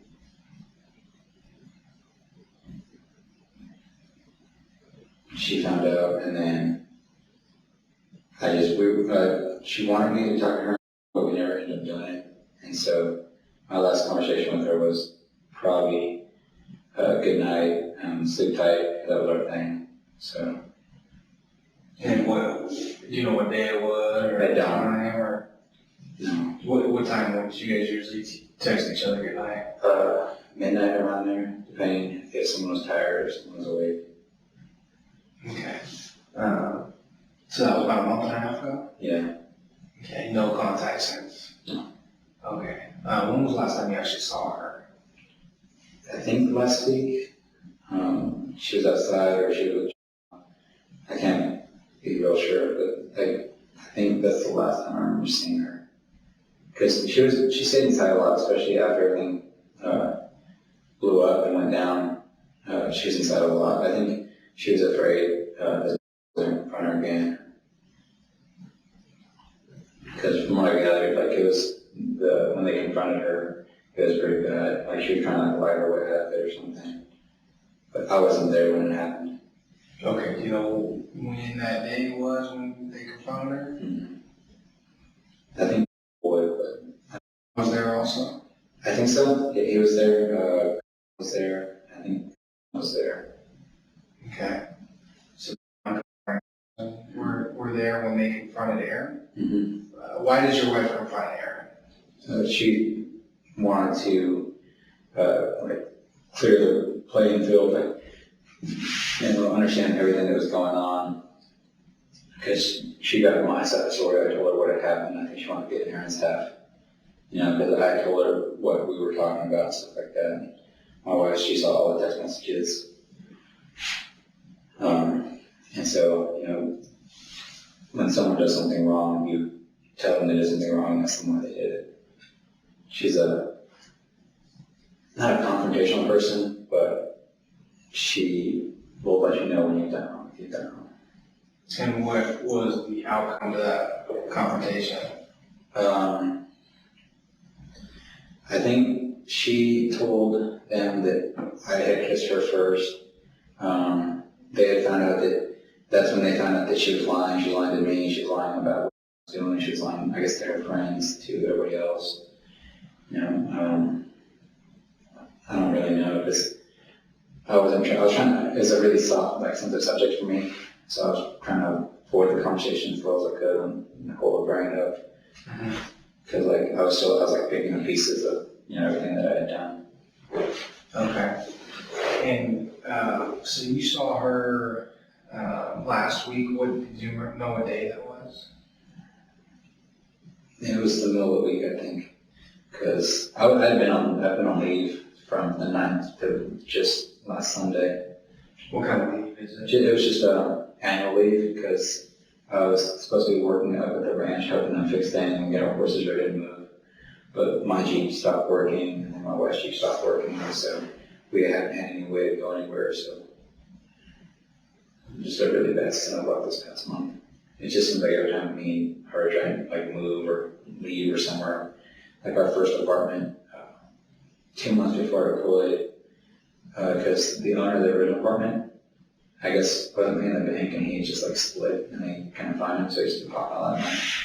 And so our apartments got foreclosed, and then so we were just paying the bank our normal monthly rate. And someone bought it and they were raising the rates, but since we were in there, they said they wanted. And then 2 months before I deployed, they kicked us out because they said they didn't want dogs in the apartments anymore. Mm. And so she ended up staying with some friends we have here. And then the second appointment, 2 months in, found out she miscarried. The third appointment really wasn't that bad, except for the fact that she was worried that I was going to get blown up all the time. Mm. And then it didn't get bad until we got back. And I was having a hard time adjusting. That's when stuff started going downhill. Okay. And you said your wife was pregnant and miscarried. When was that? My second deployment, I don't remember the exact dates. You'd have to ask her. Like I said, main dates, we just I don't remember things real well anymore. Okay. And do you know if Erin was ever pregnant? She was. When was she pregnant? Before I started talking to her, she was pregnant and then she had miscarried. And I guess she didn't seem like bothered by it. And when I talked to her afterwards, she was like, yeah, I didn't really want the baby anyway. I didn't want to be tied down. So, Okay. Do you know when that happened? Not really. I think they'd been there for a couple of months because I think she was a couple months pregnant. Maybe. Did she look pregnant? Not really, remember? No. Okay. Because I don't think she was pregnant when I first met her. And then, because she never really looked pregnant to me. I mean, it looked like she might have been gaining a little weight, but not pregnant. And then she said she was ready. And then she told everybody that she miscarried eventually. Okay. And now, you don't know when that was sometime? Yeah, it was just sometime. That was before you started talking Yes. to her and texting her or whatever it was? It was. Okay. And she, was she upset by that? Like, she was, actually, I don't think she was upset at all, really. Really? Yeah. What kind of stuff was she saying about John or with the baby or anything like that? What kind of stuff was she confiding into you? She was glad. She was glad that she miscarried, kind of. She said she wasn't upset by it because, she didn't want to have a baby. She was scared that she was going to get tied down. Because, at that point, after the miscarriage, I'm not sure if that's when, stuff for them started to go bad or what, but, she was like, stuff started to get worse after the miscarriage. Okay. That's what she was telling me anyway. The stuff between her and him fighting and stuff like that, or what else was she saying was going bad? She was just saying they were fighting a lot. She was saying that he was spending all their money, and that he was putting them in a huge amount of debt, and that she was doing better by herself before she met him. She'd tell me that she had her own money when she was living by herself, and she had plenty, and that she used it all to move here to be with him. So. Okay. And did Erin work, or was she in the Marine Corps? No, she had a babysitting job for a while, and then she got a job at Tractor Supply for a short while. Where's Tractor Supply? It's in Yucca, by where the old Walmart used to be. You know where Jack in the Box is as you drove to Yucca? Yeah, I think so. It's like kind of behind it in a big plaza complex. Okay. So she was babysitting? Who was she babysitting for? Just somebody? Just random people as far as I knew. I Okay. didn't ever know anything. Has she been working recently? I don't know. I haven't had any contact with her, so. Okay. I don't think so though, because Isabel said that she was having a hard time like keeping up payments for her horse. Okay. So When you guys were talking and texting, was she working at all? I think so. I think she's working at Tractor Supply then. Okay. You don't know? Not 100% sure. Did you ever visit her at work? No. Okay. So that was Tractor Supply, and then you know why she stopped working at Tractor Supply? I think she said she was getting like headaches from the legs or something. Okay. So she was pregnant, she miscarried, but she was okay with it. Yeah. Sounds like. Okay. And then you saw her Wednesday of last week? I think so. I'm not 100% sure. I just know this because her came out barbecuing a lot. I don't remember the day, but I think she came out to say something to him because whenever they were out, I was usually just go inside just because like just trying to avoid them. Like just didn't really want to talk to any of them. Like John, he wanted to move past it, I think, because like he'd come and like he'd offer me a drink or offer me a shot. And just like, it just kind of seemed weird to me. So it's just like part of my life that I wanted to move past. That's like after everything happened, I started like trying to focus on moving forward, getting ready to leave, getting past all that. Okay. And during that relationship when you guys were together, I mean, I know you text. You rarely talked on the phone, but did you guys ever exchange letters, poems, anything like that that was like written, or did you guys ever read stuff to each other or anything like that? I think she kept a journal. I don't think I ever wrote anything because I write recreationally, but I never actually physically wrote or anything. So she has a journal, like a diary or something? I think she mentioned it, but I don't think I ever saw it. Okay. But she never showed you anything out of that? Or? Okay. She used to draw. I think she showed me a couple of drawings. That's it. Did she ever draw any photographs or any pictures for you, like specifically for you? No. Okay. No, because that's just like paper trails, like we were trying to keep each other safe, I guess, from what we thought was wrong in our life.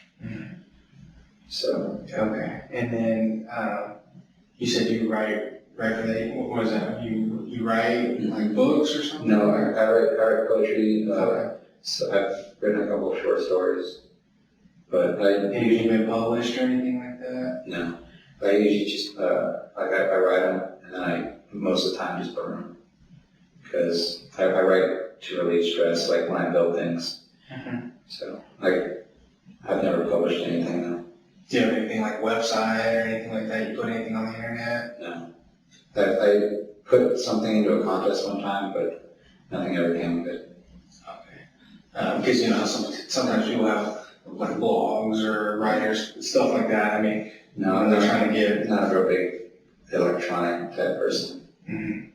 So when you wrote, was it like a notebook? Yeah, it's like I have some of them at my house, but it's mostly just pen and paper. Okay. Short stories, poems, you said? Yeah. Did you write anything for her? No. Okay. You know, because I mean, like, I wrote stuff to myself, but never anything that I gave to her.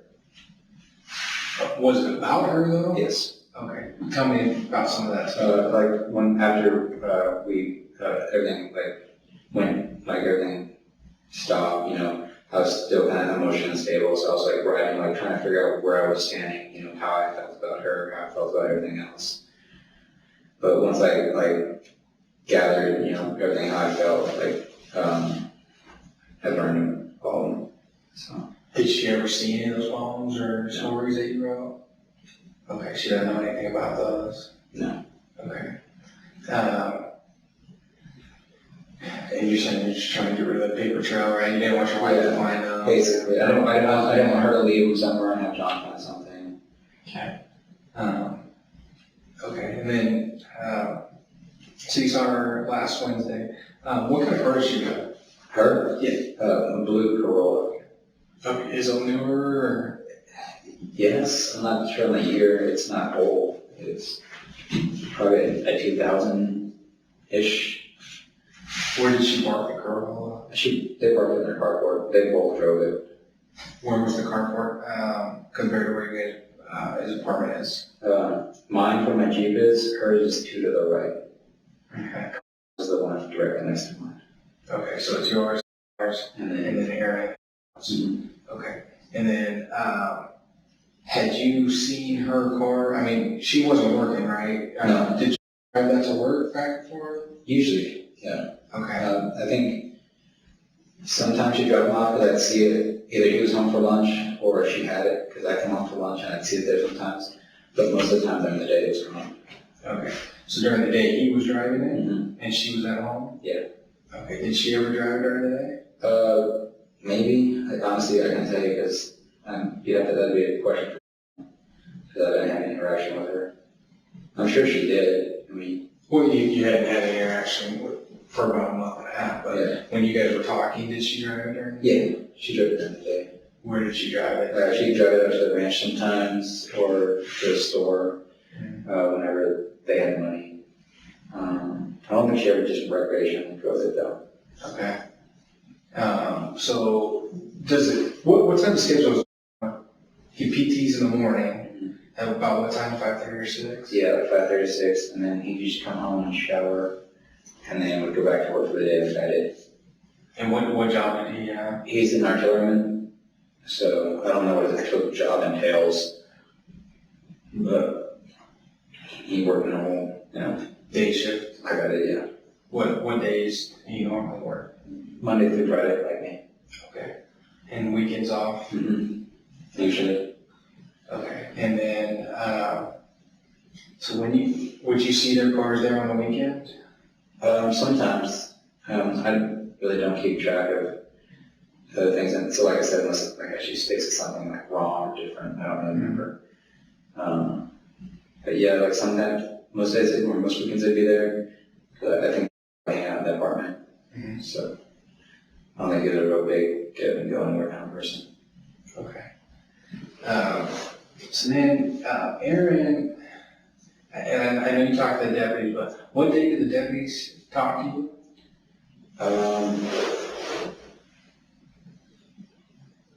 Sunday morning and Sunday afternoon, I think. Okay. When did they say that Erin was missing? Or do you know when Erin was missing? I think they said Saturday afternoon or Saturday time frame is what they said. Saturday afternoon she went missing? Yeah, because they said that they talked to me, they said I hadn't heard from a while and she didn't come home and then, you know, he was concerned. That's what they told me. So they didn't give me an exact time when she was missing. Okay. And then Friday, did you even work your normal shift on Friday? Or you've been I was on leave, so Friday. Let's do like what you just did on a normal day. Let's start with Friday and just from the time you woke up, kind of walk me through your day Friday And we'll do that for the same for Saturday too, so. Okay, Friday, me and my wife went to the ranch. We were at the ranch really late. What time did you guys wake up? Friday morning? 9:30-ish. We both slept in pretty late. And then we got ready, like we normally do, and we went to the ranch and we were there all day. We got back really late, I think like 11:30. Was your daughter with you? Yes. She stayed at the ranch with you until 11:30? Yeah, she usually falls asleep on the way back and we carry her upstairs. What kind of stuff were you guys doing at the ranch on Friday? I was working with my horse, because he's an off-track thoroughbred, so he doesn't know trail very well and he's struggled with hills. So I was trying to teach him just little up and down hills. My wife was working with her horse. His feet are too small, so his hooves are kind of messed up. And so she was trying new boots on him. And then my daughter just kind of wanders around and does stuff. She hangs out with the dogs and some of the other kids that are there. So there's other kids that hang out? Sometimes, yeah, there's the other people that volunteer there. Okay. So all day Friday you were at the ranch? Mm-hmm. Okay, and then Saturday, what time did you go to bed Friday night? Midnight, I think, because we got home like 11:30 and then we went to bed about midnight. Okay. Went to bed at midnight. What time did you wake up Saturday? 6, about. Okay. Because I was going to go coyote hunting that morning. Actually, I went coyote hunting that morning. And he was supposed to come with me. And he said he couldn't go. And I said, why not? He said, because there were still guys over that night. And so I was like, geez, they're fine. They can take care of themselves. Come with me. But he didn't want to go. So I went by myself. And then I went down Adobe, took a left on 62 to Old Gold Crown Road. I tried to explain to the deputies, and I can take you guys there if you need to. It's just, I can't really point it out on the map. You go down Gold Crown Road, quite a ways, over the mountain pass, and then you take a left and it leads you to another mountain ridge. And I got out and I hiked for a while. And I was looking for a good place to find coyotes. And then I got kind of lost. And at one point in time, I'm not sure the time of the day, I didn't check, but I'm not sure if the individual shot at me or if he was just like recreational shooting. But there was an individual out there with a handgun and it was fired in my general direction. And so I got out of there as fast as I could. I wasn't sure if he was shooting at me or just shooting.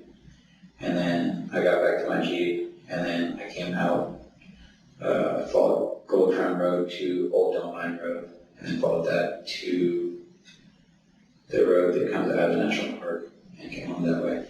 And then I got home about 3:30. Me and my wife took a nap for a while, and then we watched Pokemon with my daughter. And then around 9:30, I got Santana's for my family. Came back, and then we watched Tinkerbell, the Pirate Fairy, until my daughter fell asleep. And then we went to sleep probably about 11:30 that night. Yeah. So Saturday morning you wake up at what time? About 6. 6 o'clock. And you get ready, what are you wearing? It was just jeans and a t-shirt.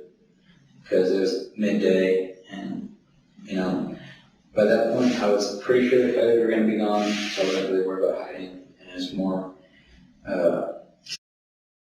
going to go off-roading too. And I had gotten really bummed out because he had texted me, like as my service was breaking up, that he could come, so I asked him to meet up with me. But I didn't know that text message had went out, but it did, and I didn't see it until I looked at my phone at the time. And I guess he was looking for me in the national park somewhere. But where I was, it wasn't really in the park. I get out through the park, but that's the only way I know how. But it's outside the park, and so he misunderstood where I was going. So he couldn't find me.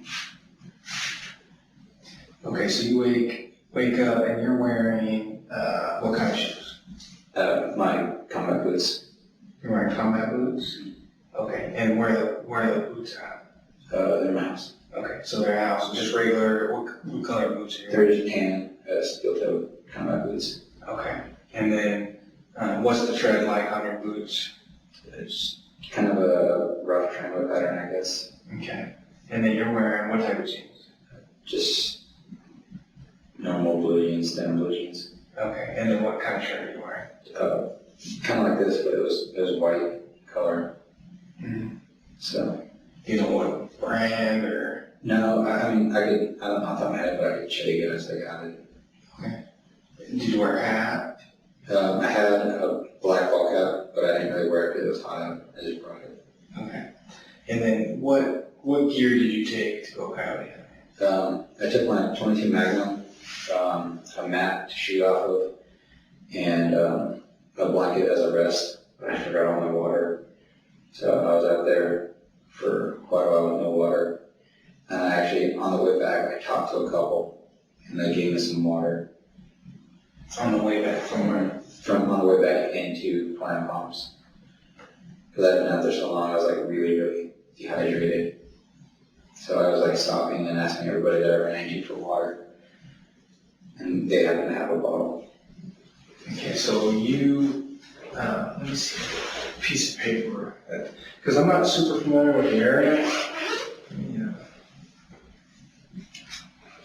You're kind of describing some words, some streets and stuff. Mm-hmm. Would it help you if you kind of draw it a little bit? Well, here, I can pull it up on Google. Okay. Well, and then if that helps you on Google, and if you could draw, like what streets you kind of took, just so it kind of gives me an idea of the map. Okay. How.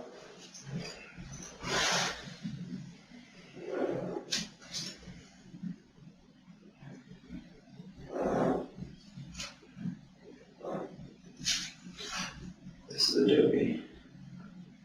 Where's Adobe at? This would be like the main gate right here. Okay, that's where we went to make it. Yeah. And then this would be Lear, would be kind of like here. That's the street we came up to, the 62? And then this is the corner, this is 62, we continue this way to Yoga.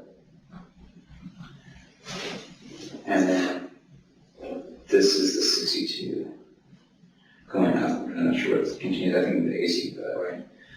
But you go down the 62, I'm not sure the exact distance, but there's a road, it's called Gold Crown Road. And it goes off into the desert, and then you go past a couple mountains, you go through them, and then hooks up right, and then That's, is there a right or is there a left?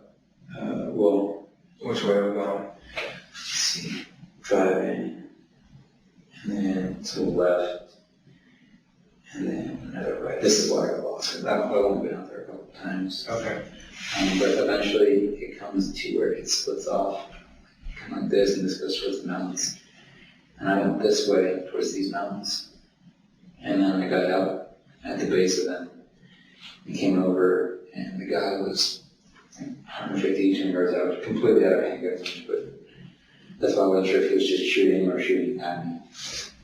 Did you see it again? Yeah, but not well, because like what happened was I came over the ridge line and I saw him, and he's kind of like squatting. I don't know if he was like reloading, but he's kind of like this, and I was like, hey, and I went like this, and I was thirsty, I needed water, and he kind of turned and he went like this, boom, boom, boom, boom, and I heard 4 shots as I was coming back down the ridge line, and I don't know if he could find after that, but I was getting out of there, and so I came back down, found my way back to here, and then this goes and leads out of the mountains and comes out of Old Down Line Road, which you follow for a while, and then I don't know the name of the road it comes out to. This is like a really long dirt road. It comes out to a concrete road that they're working on, and one way goes to Cottonwood Springs.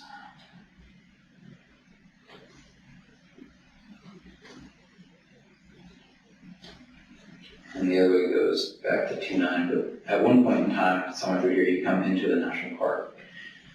And so you take one to Cottonwood Springs, you go to 29 Palms. And then this road goes, and like all sorts of, because you pass like a big cholla patch and other plants, and it's like an exhibit, like a tourist type deal. Mm-hmm. And then it comes down Where's that at on the road? The choy patches, Uh-huh. have you seen them? It's a big exhibit ahead, and then like you can pull off and rest. When you were driving on this, so this is the way you went. Can you do like a little hash mark or something where every time you stopped your truck or your Jeep? Does that make sense? Yeah. Because this looks like the line you're going. If you could do like a little hash mark of where you actually stopped your Jeep. So off the 62, you go into Gold Crown. And I stopped here, Okay. and this is a stoplight. Okay. But like actually stopped your Jeep and got out. Oh, okay. So here by the mountain range? Yep, and that's really the only place I got out because by this point I was pretty thirsty and like I knew I was still kind of far from where I needed to be. So I came back, and then this trail that comes through the mountains up here, it takes a while to get through. And then there's a mine. It curves around kind of. I stopped there and got out to check out that mine. And then I got back in my vehicle and then came back, and then I stopped here to ask someone for water, and at White Tank Campsite was where I actually found the guy with the water, and that's like farther up the road. And then at the entrance to the park, which would be farther here, I stopped to get, I guess, a visitor's pass because I didn't have one. And then I came. What time did you get the visitor's pass, do you remember? I texted Connor right after I came out the gate. It's not a big deal if you don't have it. It was probably around 3, because I got home about 3:30. So, but they had cameras there, so. Okay, but you were already in the park, already getting a look, Yeah. or whatever the visitors pass. And so where on this map did you say the guy was shooting? Back here, be kind of behind these mountains. Okay, do you know what these mountains are called? I don't even know where that area was. That was actually the first time I've been down that road. So people shoot all the time. Actually, right here, me and one of my buddies, we stopped, and there was 3 guys with ARs, and they were just, the road kind of intersects like this, and they were tucked into like a little alcove, and they were shooting this way, and you actually can't see them. They just get up on what they're shooting. And so I guess people shoot out there all the time. But. Okay. So from your house, where's your house at? Here's Adobe. Just put like an X where your house is at. Okay. And then, so you go out that way to the 62 to Gold Crown. Did you make any other stops prior? I got fuel earlier that morning. Where'd you get fuel? On base. And what time was that? 6:30 maybe. As I've been talking that morning for a while.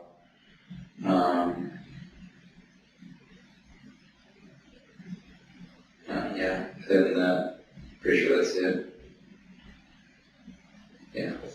Okay, so where's the gas station at from your path? It's on base. It's like, here's my house. It's like, here, we passed it actually on the way out. Okay. And this would be like the way to the main road. Okay, so just put like a little hash mark. There's your X for your house. And just put like a little hash mark. That's the gas station. You just write gas or something like that next to it. Okay, so you stopped for gas. So let's go through this whole road again. I just want to make sure we're clear on why you stopped. From your house, first stop is gas station. Mm-hmm. Okay, and then go this road and double, do those hash marks again. Just make sure we're not missing any place that you stopped.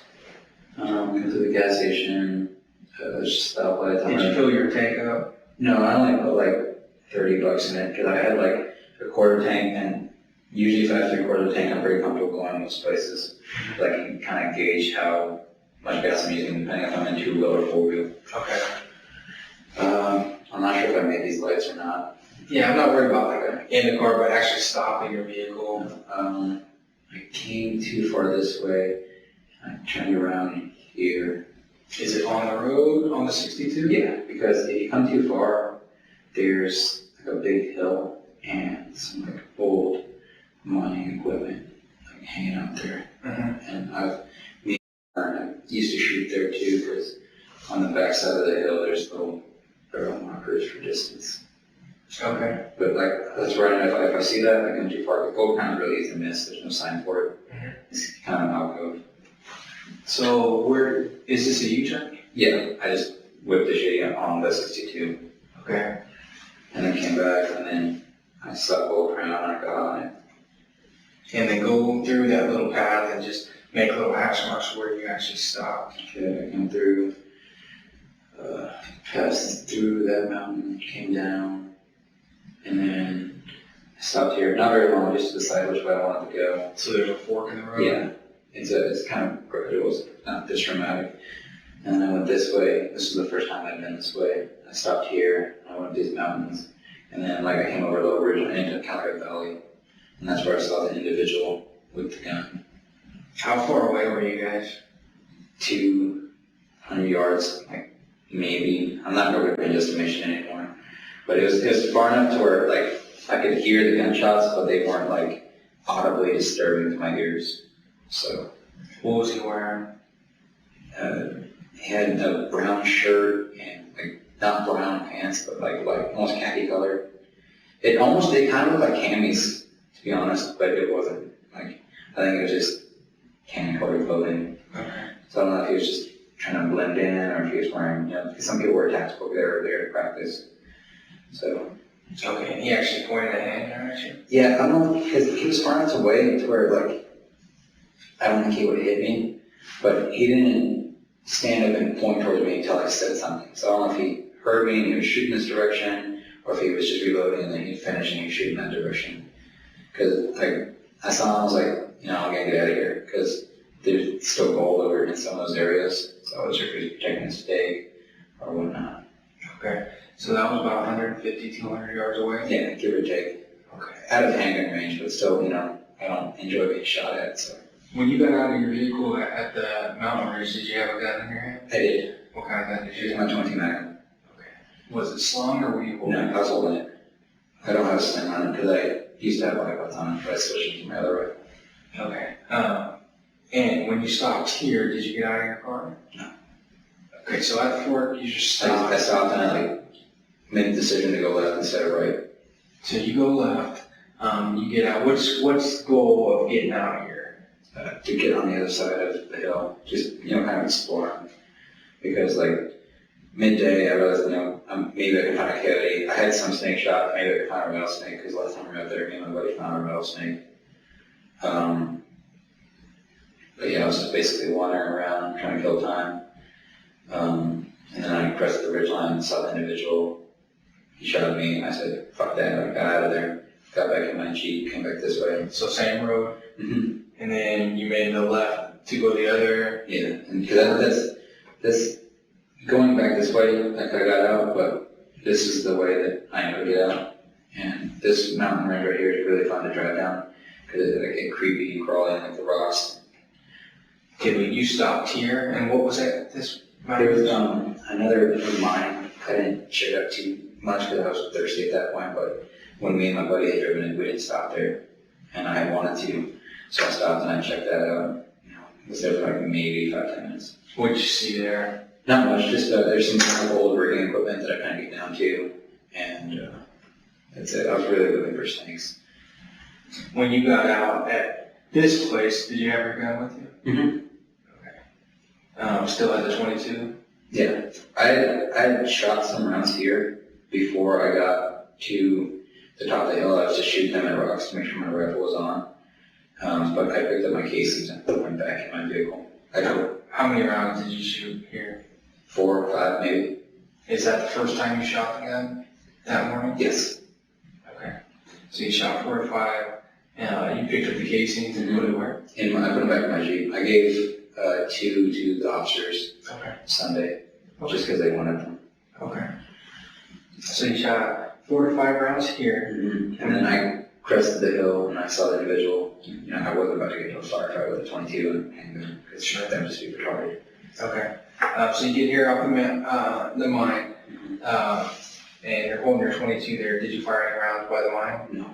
Okay. I hopped out. The reason I kept my 22 is that I put snake shot in the first one, just in case I run across any rattlesnakes.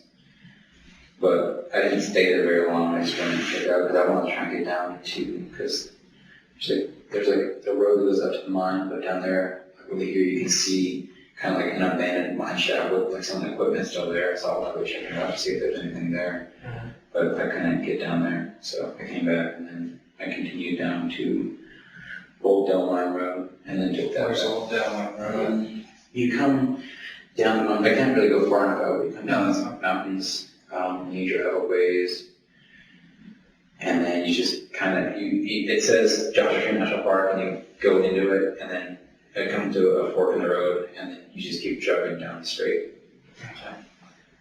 And then you stopped here? Mm-hmm. What'd you do there? I asked somebody for water.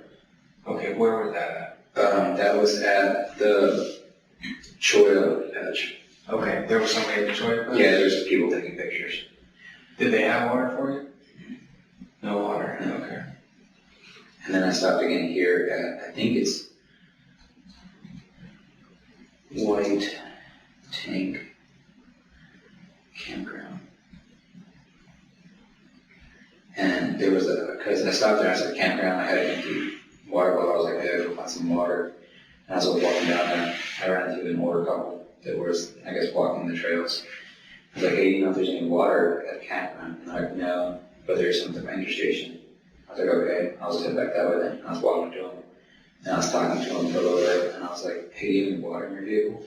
And like, oh, we don't have a vehicle, but here's a bottle of water, and he pulled it out of his backpack and gave it to me. Oh, okay. So And then that was here, or that was here Okay. at the White Tank Campground. And then what was this place? This was where I stopped at the visitor center. Oh, was it by the house?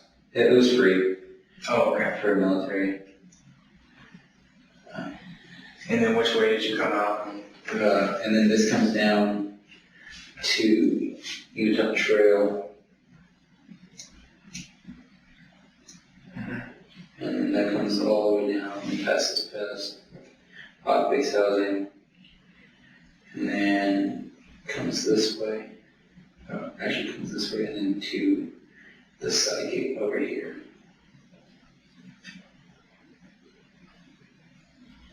Okay. And that's the way you came back home? Mm-hmm. Okay. And what made you want to go out hunting that day? I had made plans earlier with my buddy. Like he was kind of flaking on it because he just got shoulder surgery. I don't think we've talked about No, he's just one of my buddies. He's actually from Alaska too. Okay. And so I wanted him to come with me. He's like, I don't know, man, my shoulder kind of hurt. We'd kind of been bouncing that day back and forth for about a week. Where's staying at? He was in the barracks. He's in the barracks? Mm-hmm. Okay. And so, but like, I met up with him Friday night, or maybe it was Friday night, and to ask him if he would come with me, because he was at State Brothers and we're on our way home. And he's like, man, On your way home from where? the rich. And he's like, even riding in the car hurts his shoulder, so he didn't want to go with me. So that's why I asked him to come with me. And I think he was afraid his wife was going to ahead of him. Why? Just because, like, you know, we go on adventures sometimes, we go hunting together sometimes, and we're gone too long, she'll get mad or something like that. Where's the Standard Brothers at? Down to 62, Mhm. there's the hill, here's the AM, PM, and you go over the hill, and the State Brothers is right over here. And you saw did you meet him there? Or Yeah, did you tell him to meet him there? I told him to meet me there, because I was Text him? Yeah. And I said, because he was over at a buddy's house where he keeps his dog. And I said, hey, can we talk so we can, because I was kind of texting him about the hunting thing. I just want to see if he wanted to go. And then we had talked for maybe 20 minutes. And he's like, yeah, I can't go because even driving hurts. What time did you meet him at the Standard Brothers?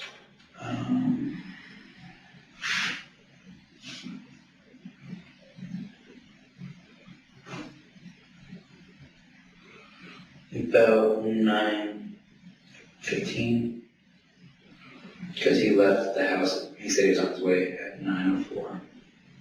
We're talking 09? No, 21. Okay, 20. And where's the ranch at from here? It's in Yucca. If you're like, Yeah, it's fine. You don't have to drive, man. Just, so it's in Yucca. You're driving through Yucca. Mm-hmm. You know where Old Woman Springs is? Uh-huh. You go take a right up Old Woman Springs, like you're driving in through Yucca. You follow that road past Heroes Market to take a left on Tracy, and then you follow Tracy till you take a right on Geronimo. Okay. Geronimo Trail. So that's up here somewhere, and then on the way back, you're. Yeah, it's like where the coffee cup is. Is it you and Nicole on Liberty? At State Roads? Did you guys go in State Roads? She did. She went and got some bread because we don't have any groceries in our house right now. We're not sure if we're going to get my last paycheck or whatnot, so we used some change to buy bread. Okay, so Nicole buys bread at the State Brothers. It's about 9:30. Yeah, give or take. And then, where do you meet Scott? In the parking lot. How come you just met him in the parking lot, or Well, I was was it close to his house? No, I was going to meet him at the house that he was at. The State Brothers is right down the street. He was leaving anyway. So he's like, just meet me at State Brothers. Okay. Okay, so you guys meet in the parking lot of State Brothers. Mm-hmm. Did Nicole see Skylar at State Brothers? She told me to. He was with somebody, I don't remember her name. But I guess, I don't know if they're dating or not, but they were just hanging out. Okay. About how long did you guys talk? Maybe 20 minutes. It wasn't that long. And then how long does it take to get from the State Brothers to your house? About 10 minutes, maybe. Okay. Did you guys make any other stops after State Brothers? I don't think so. Okay. Okay. You know what? That coffee looks real good. I'm gonna grab me a cup. Do you need any more? Or? Let me go grab some real quick, man. And then Okay. let me if you want to refill real quick, let me grab a cup of coffee and I'll be right back with you. Okay? Okay.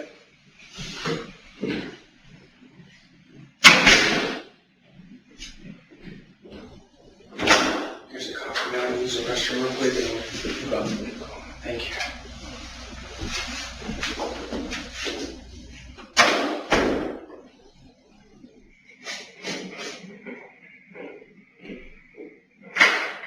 Thanks for being patient, man. That coffee was terrible, I'm sorry.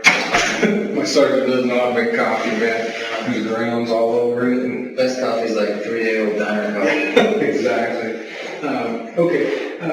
Some of the follow-up question stuff that I need to ask you a little bit, just to kind of close up some of these gaps. Have you, when you were talking to Erin, has she ever been in your Jeep at all? Yeah, she went a couple times. I give her some rides when we're going, not back and forth to the ranch, but like to the gas station and stuff near the ranch. She'd been in the Jeep with me, her and butting together. I think a few other times that I can't really name off the top of my head. Wait, when was the last time she was in your Jeep?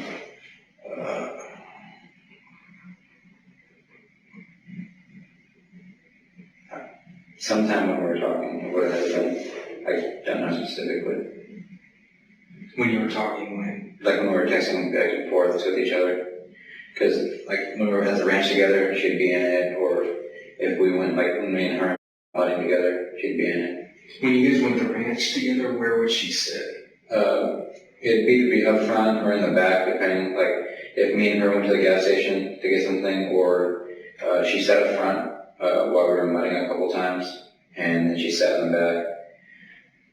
How many times did you guys, was it when you went to the gas station, was it just you and her? No, it's usually me, her, or another person, depending who was there. We really didn't go places by ourselves, except for the only time we went by ourselves was when we went mudding. She parked her car farther away from the mud pit because she didn't want to get stuck. And then she rode about 5 minutes in there to where we were actually mudding. Where was that at? Over behind the college, off of a Sunfair, and I think the Hollywood is the other road. How long ago was that? It was a while ago. Couple months maybe. Okay. And she sat in front sometimes, she sat in the rear. Has she been, I think it freaks me out, man.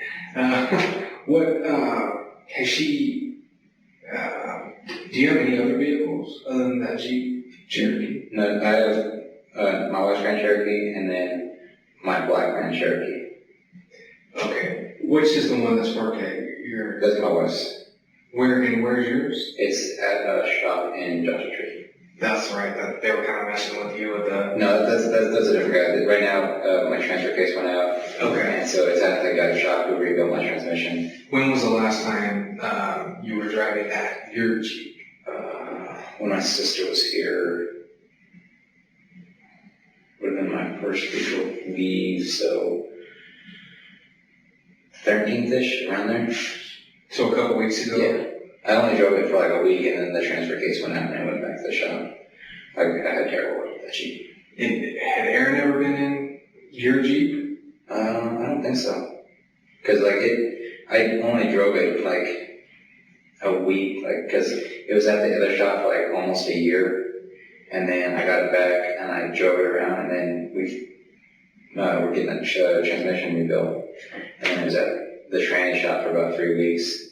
And then I had it when my sister was here for about 3 days, and now it's back at the shop. When you had it for those 3 days, so how long ago?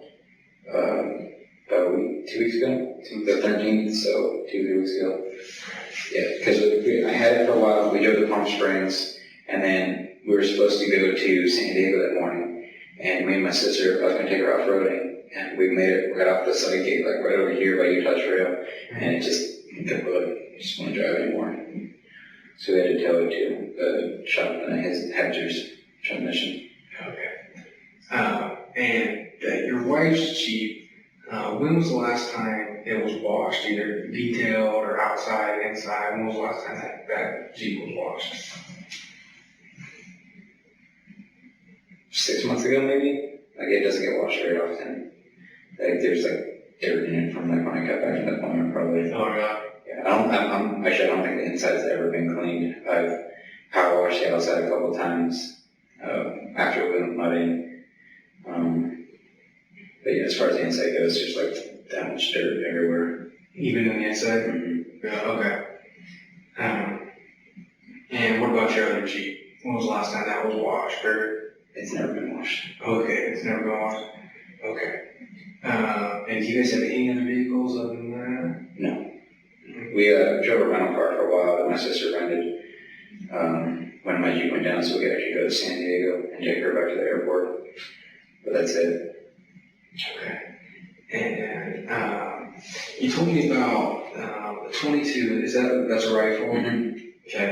Do you know what brand that 22 is? It's a Marlin. The Marlin? Mm-hmm. Just regular base model Marlin 22? It's a Marlin 22 Winchester Magnum. Okay. Does it have like a scope on it? Yeah, it does. It has I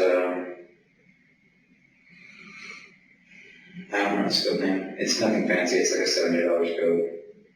It's a 3x9. So it's a standard 22 scope. It's a nice little gun though. Okay. So you have the 22 rifle, you have a 357 revolver. What brand is that? That's a Ruger. Okay. Ruger GP100. Okay. And what other type of firearms do you have? I have a 325 Winchester short magnum rifle. Okay. What kind of rifle is that? I think it's Like a hunting rifle. rifle? Yeah, it's a large caliber hunting rifle. I use it for long range shooting. Okay.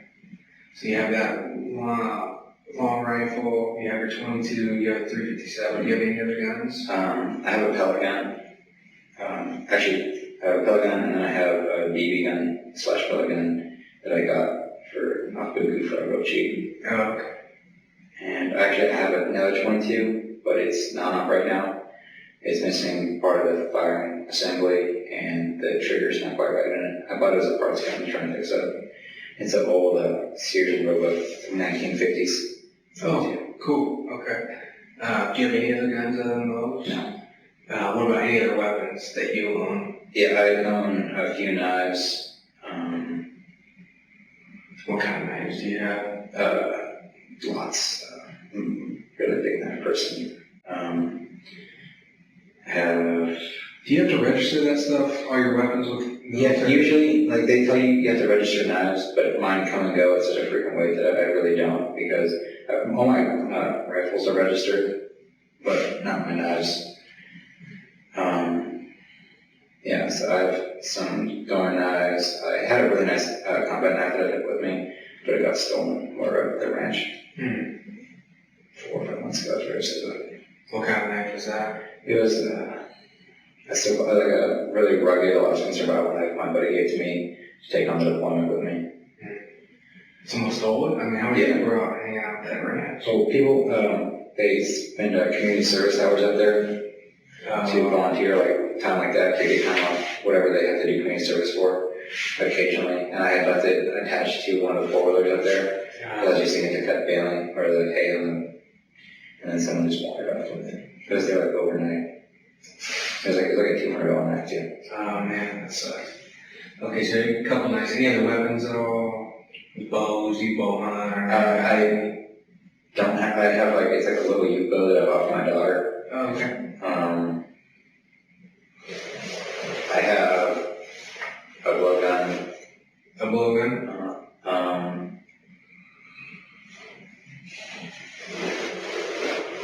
I have part of a bow. My bow broke, but it's just the centerpiece. Broke a while ago. I haven't got a new one yet. And how long ago did you say that knife was stolen from the ranch? A couple months? Like had it like 4 or 5 months ago. 4 or 5 months ago. It was a while ago. I have a machete.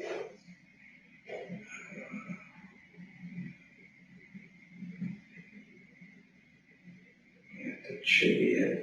So I'm missing something. That's it. Okay. And then, so talk about that. And then that phone, what type of phone is it? Is it it's not an iPhone? No, it's an Galaxy S3. Galaxy. I'm just not a big fan of iPhones. No. Or Mac products in general. Okay. Is that the only cell phone you have? Mm-hmm. Okay. Have you had any other cell phones? No. In the time that you've known Erin or anybody else? No. Okay. I mean, this is a new one, but it's the same phone, number, card, everything. Oh, okay. That's a new phone. No, it's just so I can kind of keep it straight. That's a Samsung? Yeah, it's a Galaxy S3. Okay, so that one's a Samsung Galaxy. What is it, S3? Yeah, S3. I'm like 2 miles behind. Okay, that's your cell phone. What type of cell phone does your wife have? Some old dinosaur flip phone. I'm not sure what kind it is. Okay, but not a smartphone or anything like that. Okay, so there's that one. Is this the one that's like password protected with like? It was. It's not anymore. Do you have any passwords on there at all? No. Your wife was pretty upset when you had all those passwords, so that one has no password. She has a flip phone. Yeah. Do you know what kind of flip phone it is? No, I don't. If that one had a password, is it like the number one, or is it like the drawing thing? It would have been a swipe. Because I don't have a password set up. But the one I was using was, I had the swipe at first, and then I switched to the numbers. What numbers did you use? My last 42. Last year social, or is that your military? Oh, there's that. Must be a good shot earlier. Yeah. They're huge in Alaska. Oh, I have small children. That was your password that you would use, and then what was the swipe like? Did it have like a? I honestly don't know, just whatever I can remember. I'm really bad with passwords, so all my passwords are the same. Okay, so no password on that one. Flip phone, does she have a password on her flip phone? Okay, and then what about computers? You guys have computers at the house? She has hers. Mine, the screen broke on my. Actually, when I got back, I stepped on the cord and did a flippy, and my landed on the screen broke. What kind of computer was that? It's an Acer, I think. Hers is an Acer. I'm not sure what mine is. I haven't used it in forever. So. Okay. Was it like a laptop? Yeah, it was a laptop. Acer, but it's broken? No, hers is an Acer. Okay. Hers works. And that's a laptop? Mm-hmm. Yeah, I'm not sure what mine was. Is that the computer that she plugged in your memory card or whatever it was, or SIM card? Is there a password on that one? Yes. What's the password on that?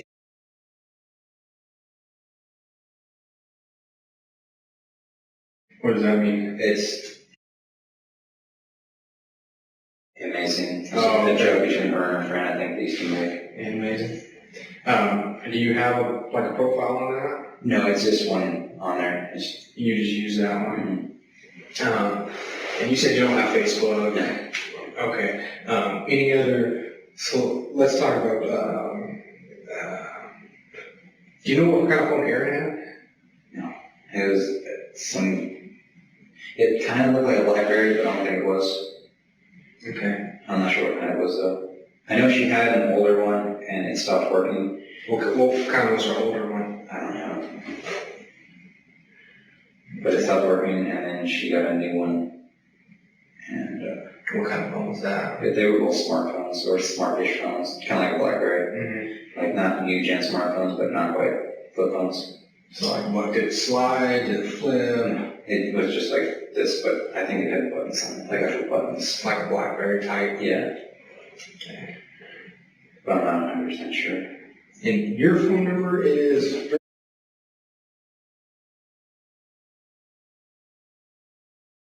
And your wife's?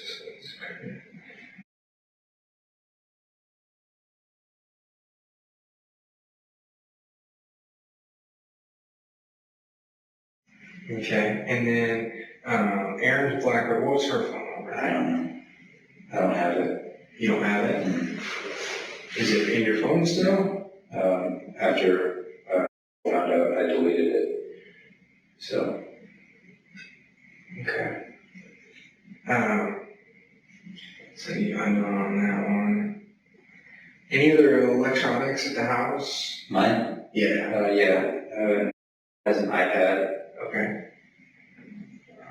Is there a password on that thing? I don't think so.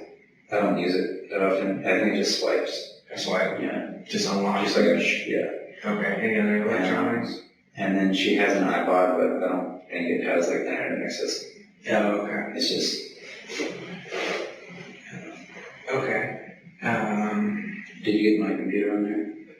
Which It doesn't really work. So one was that one? it's I don't remember what kind it is. It's just a laptop. Okay. I had it. Random laptop. Yeah, my second appointment, and then when I got back, it was like on a table like this high, and I stepped on the power cord with it, Okay. and it smashed the screen. So How long ago was that? got back from the second appointment, so halfway through the year and a half, 2 years ago, or longer than that. So it's like been broken and just gathering in dust. Okay. And,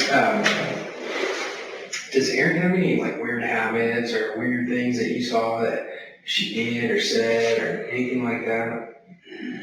What do you mean? Like acted differently or did kind of things kind of out of the ordinary that you kind of thought were weird or strange about her that would help us? Not really. I mean, she was like permanently attached to her phone, so Okay. I can't really think of anything right off the top of my head. So she had her phone a lot. Yeah. What about you? I mean, you're pretty, you said you were pretty guarded with your phone? Yeah, well, when I was talking to her, not so much anymore. Okay. And I used at the time I used my phone a whole lot for work. Like, I was in charge of like 30 some dudes, and so, like, when something would happen to one of them, I'd have to find out. Okay. And when you took off Saturday, did you have your phone with you? Mm-hmm. Okay. Yeah, but I put it in airplane mode. I sent it off service, actually, right after I tried to send that message to her, so. What time was that?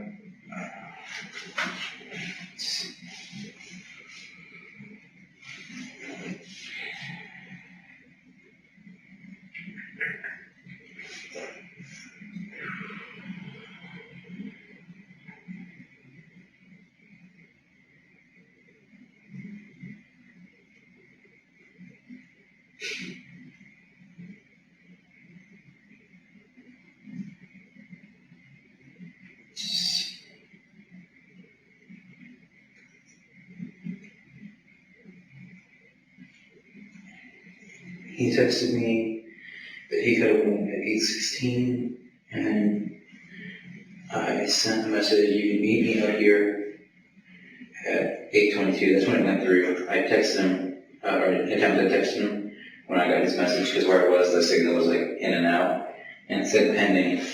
So.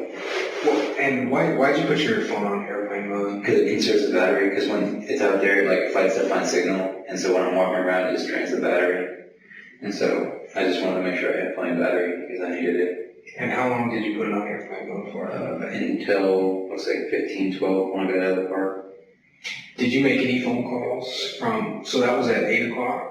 8:22 is when that my last message went through. Okay, did you make any phone calls from 8:22 till 15:30? No, I couldn't. I had no service. Yeah. So when I got outside the park, I turned my phone back on to normal mode, and then I sent those text messages trying to get a hold of me. Okay. Did you call your wife at all when you were in the park? No, I couldn't. I didn't have any service until I got outside the park. Even driving down this road right here, there's not a lot of service, so I just left my phone in airplane mode, like not even thinking about it. Okay. But you had your phone on you the whole time. Did anyone else have access to your phone? No. Okay. And you made 0 either incoming or outcoming phone calls from what time to what time? 8:22 to 15:12. And who was the last person that you talked to? What time was that at? It was, I texted him, I said, I'm going to lose service, tell Nicole I'm putting my phone in airplane mode to save battery at 8:05. And I said when she gets up, because she probably didn't wake yet. And he said, okay. And then I was passing through the mountains, and I got his message that said I could have went at 8:16. Well, okay, I'm sorry. So you're talking about going with car. You also talk about going with. So lives downstairs, right? And how old? 22, I think he's about the same as him. Not 100% sure. Okay, and then who's how do you know him? I met him through a mutual friend a couple years back, and since he's from Alaska too, we just kind of bonded, and because like there's certain jokes that like people from that weren't from Alaska they wouldn't get, so we started hanging out, and me and him would go shooting sometimes, because he used to have a long range rifle too, and so we'd go out and we'd see if we could shoot farther. Okay. But the reason I asked was because I was trying to get Skylar to go with me all week, because he has a truck and I wanted him to go off-roading with me too. But Saturday when I talked to him, he said he couldn't make it because he had just got shoulder surgery not too long ago. And so even just like driving casually in a car hurts his shoulder. So I asked him the night before while he was drinking with his friends, I told him that he has to come with me because it was going to be like our last trip, because me and Con are good friends. So it's going to be like our last trip ever, because we spent forever trying to get hunting licenses so we could go coyote hunting. And then we never actually got successful at it. Like the first couple of times we went out, we were like full camis, like ghillie suits, like just like 3 a.m. waiting. And then eventually it just turned into us like going out together, casual clothes, waiting for coyotes. And we never really got good at it. How many times have you gone coyote hunting? 6 maybe. Maybe 3 or 4 times. A couple times, maybe. Not a lot, especially when I started getting really busy. I was going more when I was working at the rifle range on the base because I had a lot of free time and my schedule was more relaxed. But then when I came back to the line company and they put me in charge of a squad and eventually put me in charge of a platoon, my schedule was just like packed. Like I had no time for myself. And what time do you normally hunt coyote? It started out, we'd go out like really early in the morning and like wait for dawn to break and try and find them. But then it just kind of turned into whatever time was convenient, which, wasn't 3 in the morning. And how many days, so you have how many more days? You have a week or you have a couple more days to move out? I have to be out of my house on Wednesday. On Wednesday? Like Wednesday, like 10:30. So, it looked like you still had a lot of stuff to pack and stuff like that. You were pretty much out pretty much all day, right? I mean, how did it feel about you hunting all day? She wasn't worried about the packing thing because at that time I was still trying to check out the team mode, trying to get them to move us because I wasn't real sure of the process that I had to do. But she was worried because I guess I was out too long. I didn't really realize because I was like lost and trying to find my way back. But she was really upset, because I didn't have any service, so I couldn't get a hold of her. But she I guess when I got back, she was crying, and she has like emotionally aggravated asthma. So she was like having an asthma attack, and like I lay down with her, and then when I got back, we took a nap for a while. And so we were sleeping for a good couple hours at least. And you weren't even able to get through to like a voicemail or like let her know you're okay? Or... No, well, I didn't try at all when I was out because like I was just focused on getting back. Okay.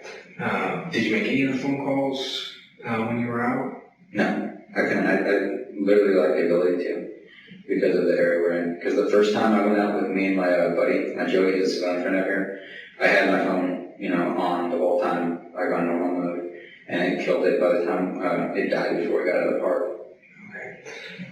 And I know I started asking you a little bit about, but he's a Marine, and where is he assigned to, or? He's same unit, 2-7. Okay. But him and my other buddy, they both have shoulder issues and both just recently had shoulder surgery.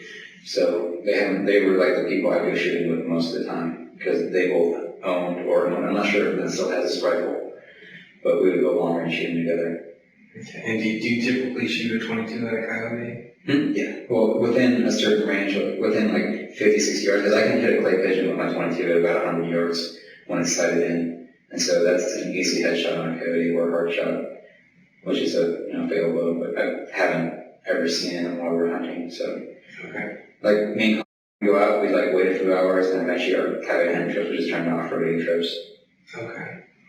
And so, you know his last name? Yes. Maybe. I can text him if you want. No, that's not a big deal necessarily. Yeah. But how old is he? He's my age, 24. Okay.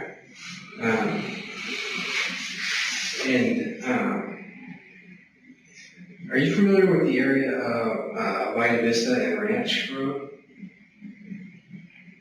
I'm not really familiar with it, so I don't know. Do you know where that's at?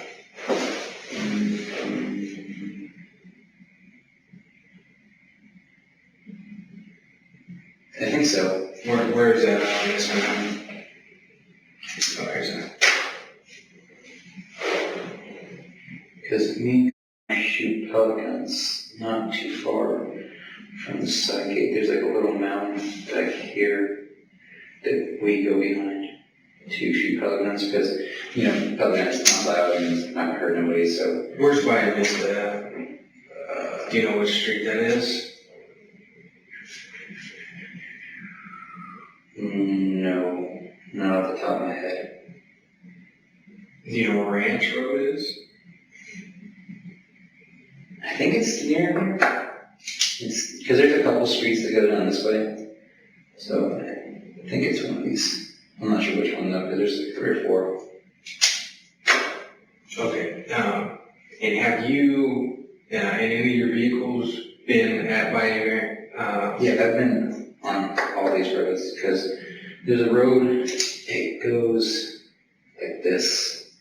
Because if you drive down this way, like you leave the side gate and you can take like an immediate left and you drive down that way and there's like a kind of like a rock, like a small rock hill. Mm-hmm. And that's where we shoot our pelicans to make sure they're sighted in.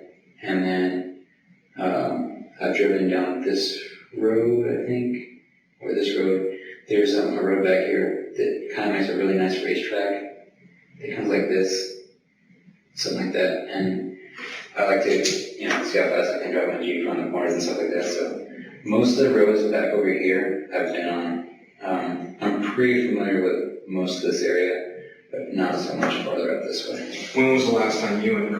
Okay, so that's in the area of Vita Vista and Ranch Road. You believe where this racetrack's at? Yeah, I think so. I can show you guys. It's just, like, I know it by, like, sight, not by actually, like, what it is. When was the last time you and went down on this little racetrack? Or have you guys been down there? Yeah, we were over there last week, I think, because we had a bunch of tires that we were putting in a hole on top of a mountain called Marital, well, that's what he calls it. It's just a big mountain back over this way. What were you doing with the tires? We were going to have a fire. Because there was like a hole in the ground, so it wasn't like going to go anywhere. And we were just going to have a tire fire. It's like kind of like a last, like, get out of here type deal. Did you guys do a tire fire? No. Have you ever done a tire fire? No. Have you ever told anybody that you were having a tire fire other than? Yeah, I got mine with a couple people. Who were you planning on having a tire fire? I told them that I needed to get some tires. I told them that I wanted to. Me and about it for a while outside our apartment because when me and him talk, it's usually like in my carport area. But yeah. Okay. So this little racetrack. It's not a racetrack. It's like a road. It's like somebody's road. It's just The dirt? yeah. It's all gravel. It's all dirt. Okay. And you said you like to try to drive around and see how fast you can go? Mm-hmm. When was the last time you were on that little dirt track area? What's today? Today is Tuesday morning, but It would have been Wednesday, Thursday, sometime last week. Because sometimes I go out in the morning while I'm waiting for Nicole to wake up and go drive around. Because that's just how I blow off steam, off-roading. Because what I really wanted to do when I first got down here is get into like off-road racing. But my Jeep, like kept falling through and things never got through it, never got finished. So I just thought I was driving Nicole's Jeep. mm-hmm. So you drove Jeep, and so the last time you were on this little oval area or whatever it is with Last week sometime. What day was that? Late last week, it would have been Wednesday, Thursday, time. Okay. Walk me through that morning or what you did that morning. Normally I come out the side gate and then there's like the dirt parking lot right here where people park all the cars, and then there's the concrete road, and running parallel to the concrete road is a dirt road, and I'll turn onto that dirt road and I'll drive as fast as I can down that dirt road without crashing, and then I'll turn on one of these roads. I'm not sure which one it is, but they all kind of generally lead to the same point. There's one right here that leads kind of back into base, and then the racetrack's over here somewhere. But I'll, cut the brakes and like turn hard and gas it, so I turn a little bit and then come up on the racetrack and do that a couple times. And then usually if I have my cousin with me, I'll come back and I'll make sure it's sighted in, because for some reason it always comes, out of sight. Mm-hmm. And then that's like a typical morning for me. I do that a couple of times a week, but my dog's scope's been broken, so I've been keeping it with me. Okay. Dude, I just know, you stuck your finger? Or? Yeah, it actually just happened before I went to bed. I had a knife in my back pocket and the latch wasn't real good, so I had it open. And I went to grab it and just sliced my finger. Oh, okay. You all good though? Yeah, it's not serious. Okay. Okay, yeah. Have you and Erin ever met in this dirt area? No. Does she know about this area? Maybe.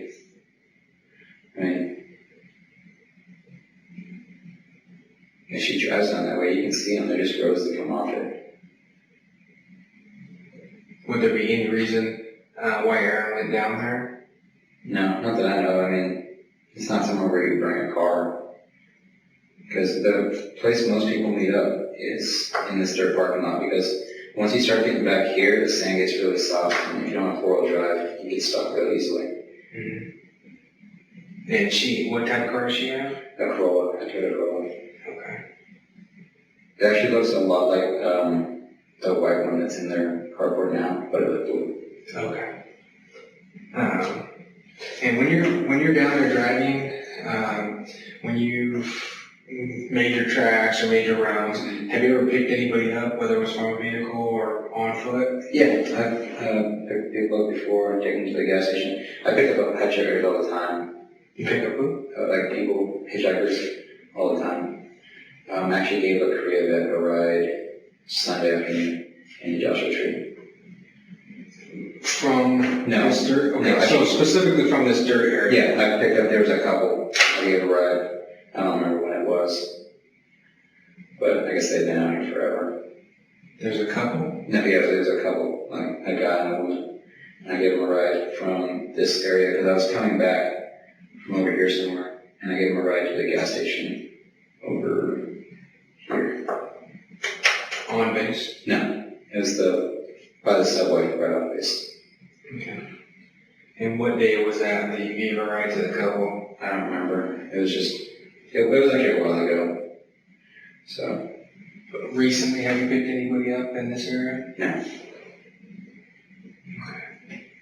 No. And that's why I'm asking about her car, okay? Because we found her car. How did you? Yeah, it was parked in that dirt. Okay. Okay, so any reason why she would have been parked in that dirt? No, not that I can think of. Maybe she was meeting up with somebody, but that'd be a really poor place to meet up with a car because the sand's so soft back there. Like how far back? I'm not sure. Okay, yeah, because like most of the roads are okay, but a lot of them get really soft, like because the sand just blows soft items onto them, and so I don't take anything that's not 4-wheel drive off the pavement. Okay. And Chris, you gotta be honest with me. You know, if you met her, if you talked to her, if something, you know, if that happened, you gotta be honest with me here, because would there be any reason why we have some evidence linking you to that scene over here in the dirt near her car? Not really. I mean, besides the fact that I'm over there, you know, multiple times a week, and this is where I drive and I shoot my pellet gun.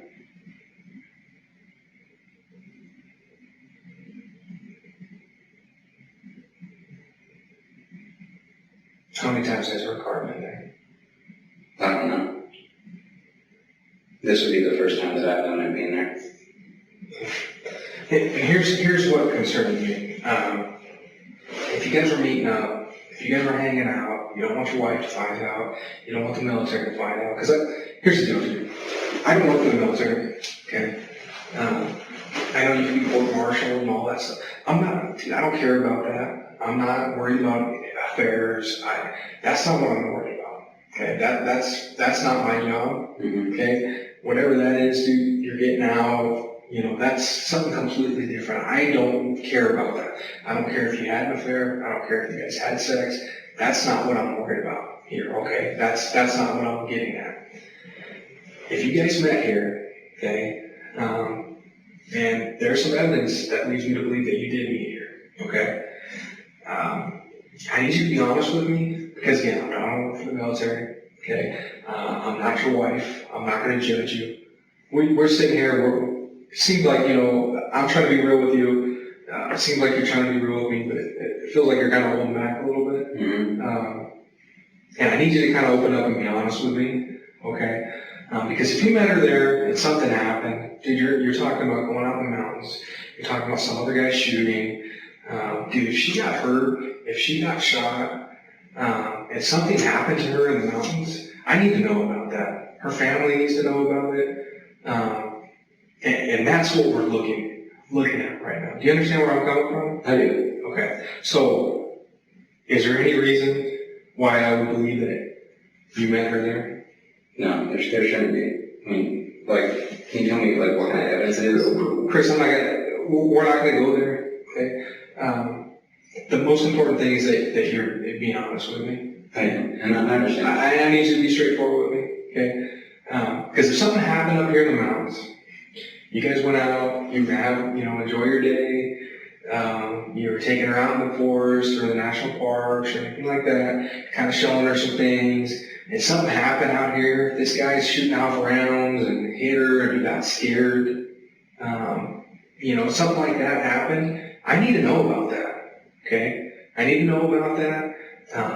You know, I don't know if that's what happened. You need to kind of tell me, let me know if that's what happened. Can you kind of give me some type of insight to why you guys met up there on Saturday? We didn't meet up. Okay.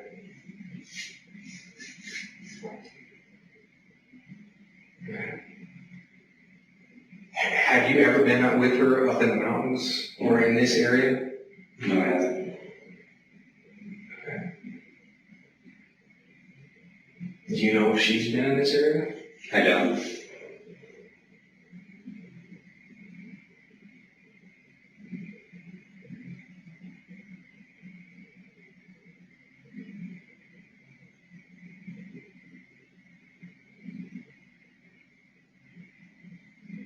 You know, because this is a scary situation up there. You're talking about a guy, you're a military trained guy. She's 19 years old. She's not trained. She doesn't know what's going on as far as that goes. You know, and if something happened, did something happen up here? No. Well, besides, like, I was alone, so everything that happened is what happened. Okay. And you didn't meet her No. here at Valley Vista? What was the other? Okay.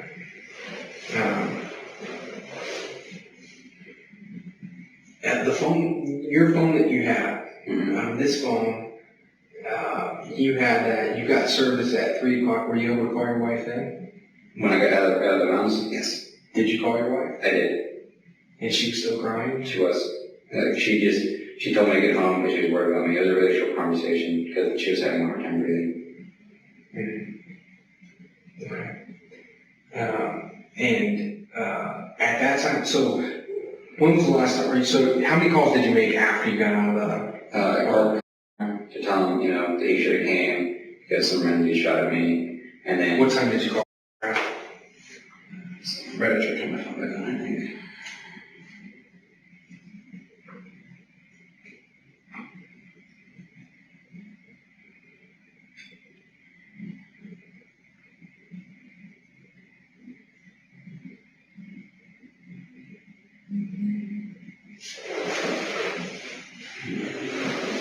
What day was Saturday? That was the.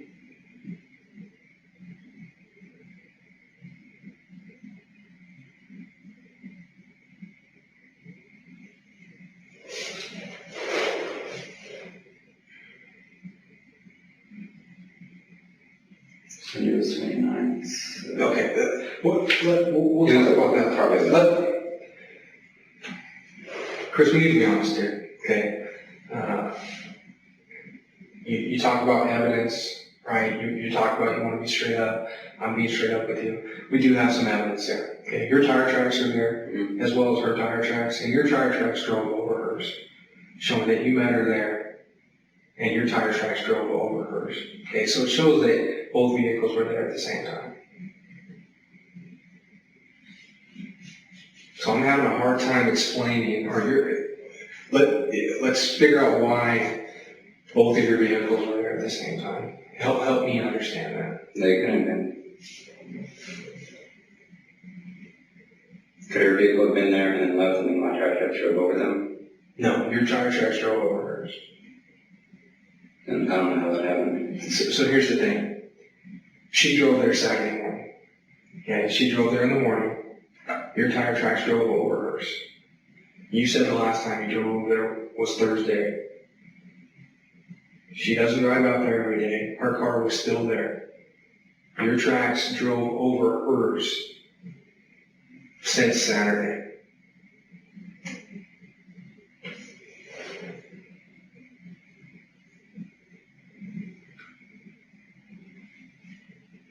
Could have been a different vehicle because I wasn't out there Saturday.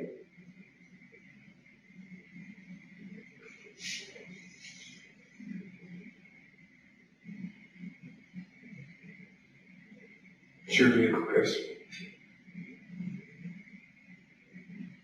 You gotta be honest with me. I'm being honest with you. You gotta be honest with me. You have to give me something to explain. I have to go out here. I've been talking to you for hours. My supervisor hasn't.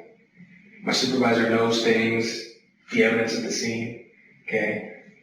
I have to have something. I have to walk out of here and go tell my sergeant, okay, this is what explains. This is why his tire tracks are over hers. And this is why it makes sense. Do you understand what I'm saying? I do. Okay, so I need something. You gotta be honest here. You gotta really be honest here. Because I need to go out and tell my sergeant, hey, this is why. You gotta give me something. I don't know why it would be like that.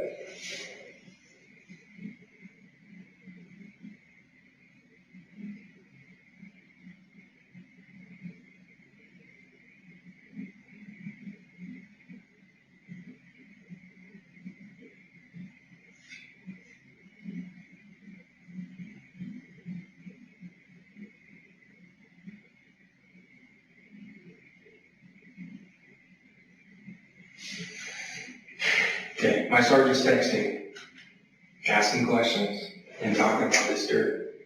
Okay, I'm gonna have to walk back out, take a break in a second, and I have to give him something. What can I tell him? Why are your Jeep tracks over her Corolla tracks? I don't know. I'm sure I'm not the only one with those kind of tires. I mean, they're a pretty common brand.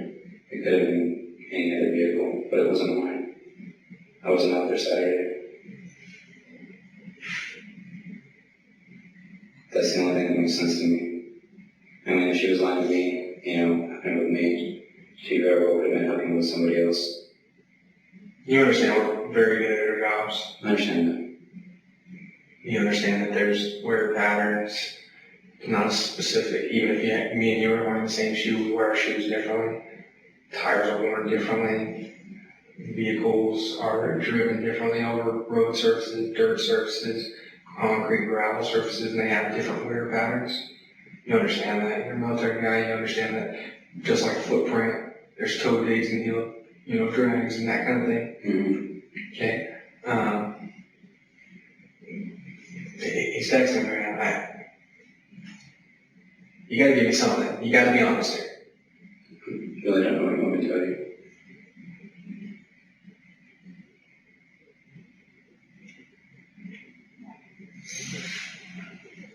Tell me about some of her friends that you know.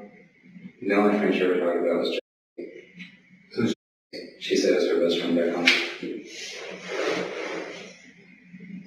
what did she tell you about, other than her being her best friend? That she was in some kind of messed up relationship, and that they talked all the time. That was pretty much it.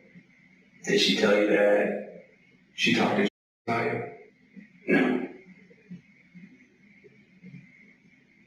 Do you know if she talked to you? I don't.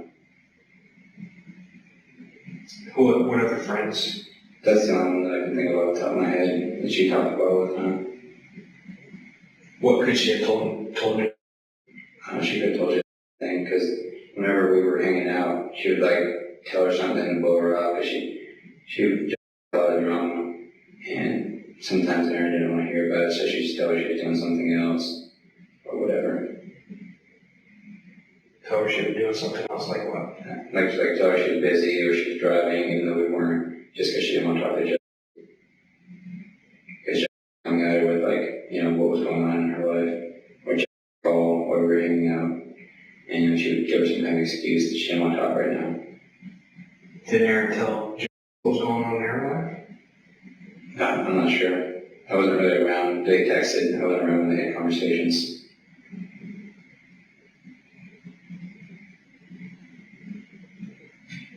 Okay. Give me a second.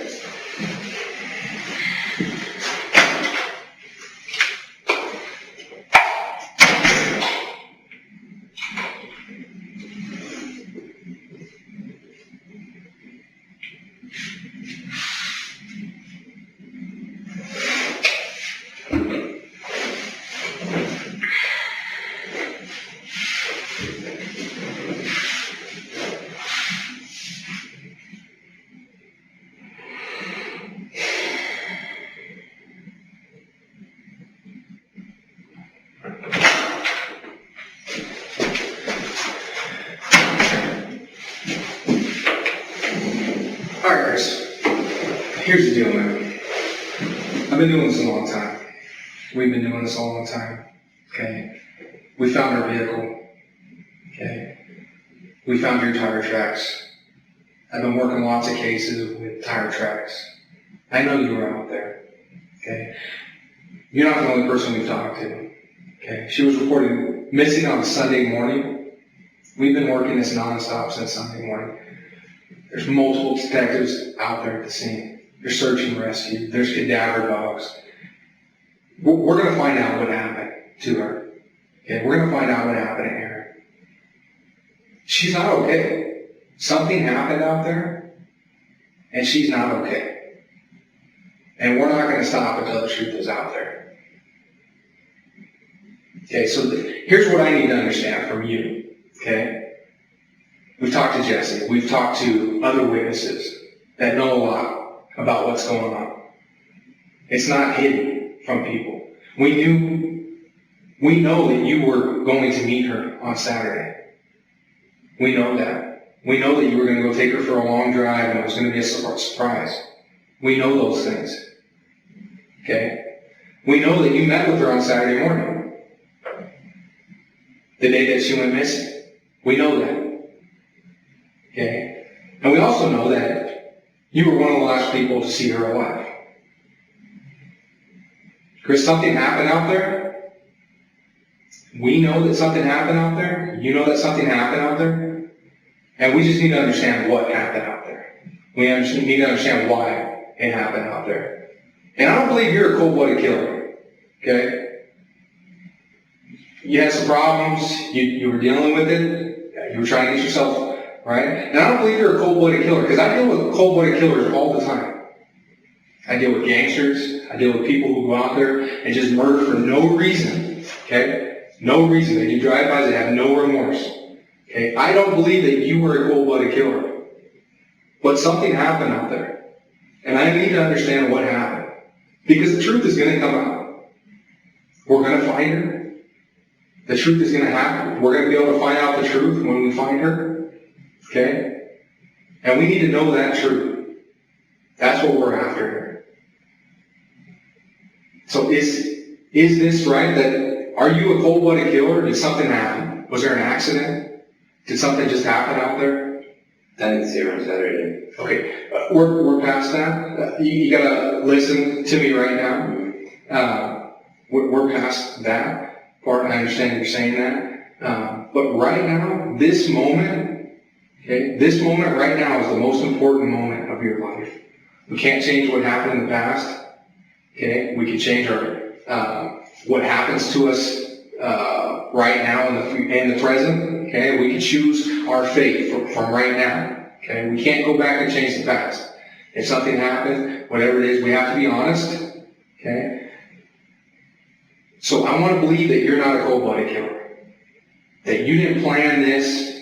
You didn't plan her murder, and you were going to go out there and you were just going to kill her. Just be a cold-blooded killer, kill her, get rid of her, and then go on with your life. Is that what happened? No. Okay. So something happened out there. We know that something happened out there. And you have knowledge of what happened out there. Okay, so I need to understand what happened. Because that truth is going to... We're not going to stop. First, we're not going to stop. We're not going home. We've been working this for days at a time. Okay? There's lots and lots of people working on this case right now. It's a very important case that she has found. Okay? And we know something happened to her. We know something bad happened to her. Okay? We know that. And we know that you were meeting her on Saturday. We know that. We know that you met with her on Saturday.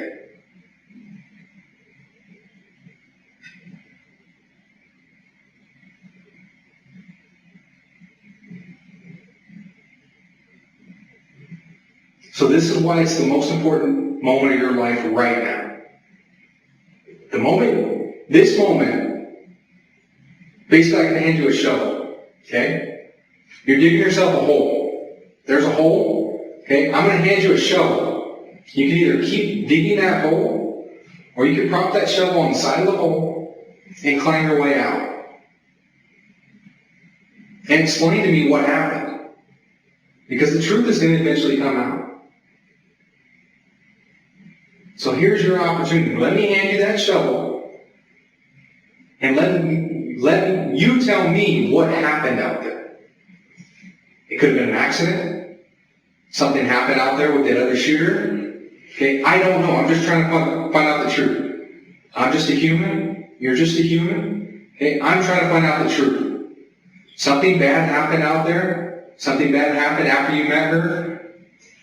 Whether it was there or whether it was in the wilderness. Okay, and I need to know what exactly happened. And this is what your opportunity to give me that truth. She has family. She has lots of family. And this is not going away. It's not going to just be a missing person case where it's we forget about it, and everyone goes back to their own lives.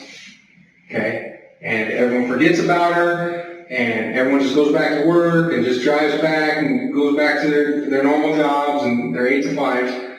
Okay? This case, we're not going to stop until we find out exactly what happened there.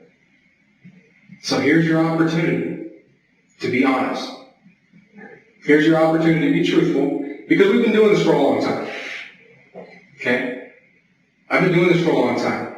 And you're not the typical person. How long have we been talking? A while. Long time. You're not the typical person that I deal with. You're not the typical person. You're not looking at me with those cold-blooded killer eyes. And I want to believe that you're not a cold-blooded killer, but I need to know what happened there.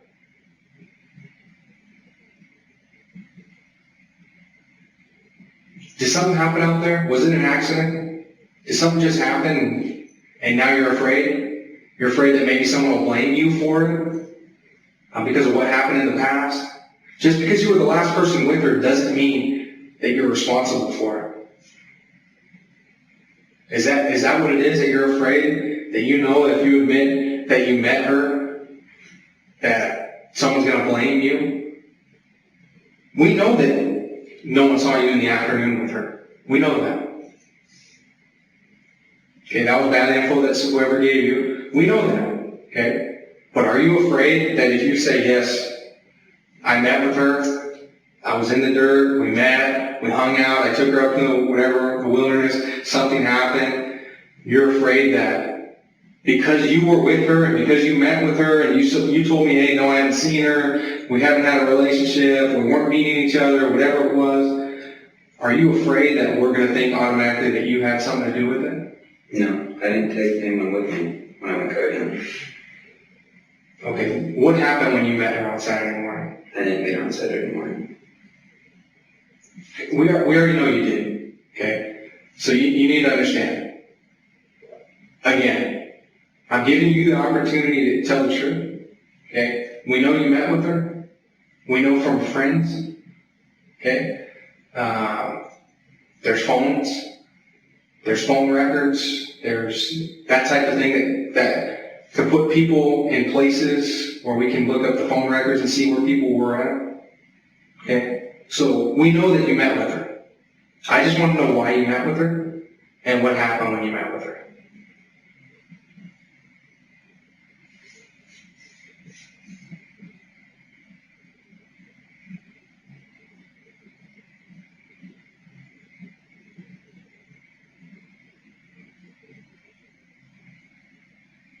Here's your opportunity to be truthful.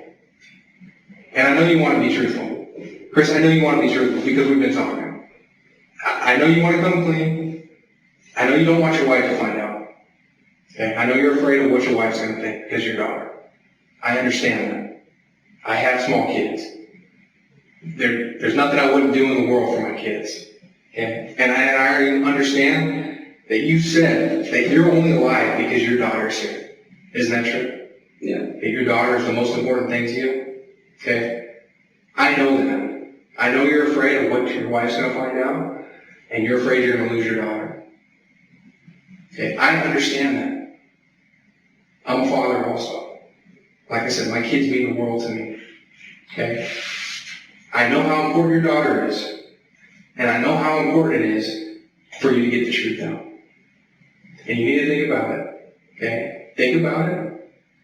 Be truthful with me. Be honest with me. I know you're afraid of your wife finding out. Okay? You already told her, hey, we're done. We're not seeing each other anymore. You still were seeing each other. You still were talking. Okay? You don't want your wife to find that out. You're afraid of what's going to happen if your wife finds that out. I know that. You don't want to lose your daughter. You don't want to move back to Alaska and lose your daughter and lose your wife. But really, it's about your daughter. Because you already admitted that if your daughter wasn't in the picture, it would be no problem. You could leave and go with somebody else. That was not the issue. Your daughter is what's important to you. And that's the difference in the cold-blooded killer. They don't care about anybody. They care about anybody. Nobody but themselves. I don't see that in you. I do not see that in you. You care about your daughter. You care about your family. You want to make it right. I see that in you. Okay? And that's in here. That's in there. You have morals. You went through some stuff. You went through it. Okay? And now you're afraid to tell me the truth. I know you met with her on Saturday. I need to know why.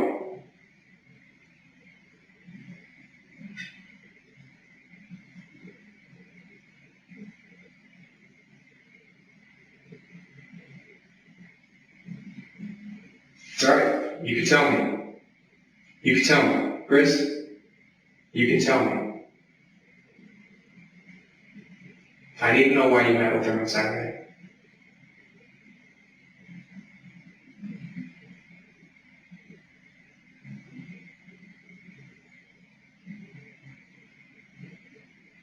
I can see it in your eyes, dude. You want to tell me the truth. You're not a cold-blooded murderer. Listen to me. You want to tell me the truth. You care about your daughter. You're afraid what people are going to think. You're afraid that people are going to think you're a bad guy, that you're a bad person. I don't think you're a bad person.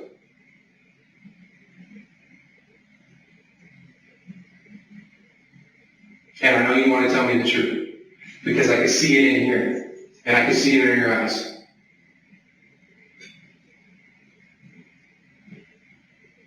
I need you to tell me the truth.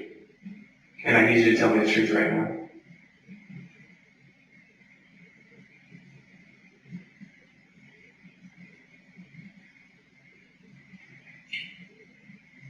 And you would know if I was lying? Chris, I need you to tell me the truth. I need to know why you met with her.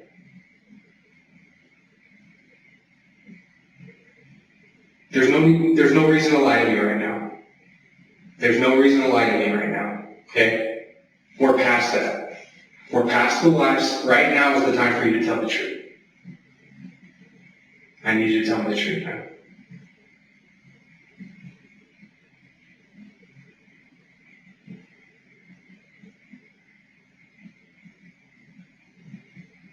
That's right, dude. You need to tell me the truth. I didn't see her on Saturday. I just saw her vehicle. I was out that way when I was picking up more tires for a fire. And I drove past it to see if she was in there, but she wasn't. I didn't actually ever see her on Saturday. And I was worried that if I told you guys I saw her car because of my previous relationship with her, you would automatically assume I did something.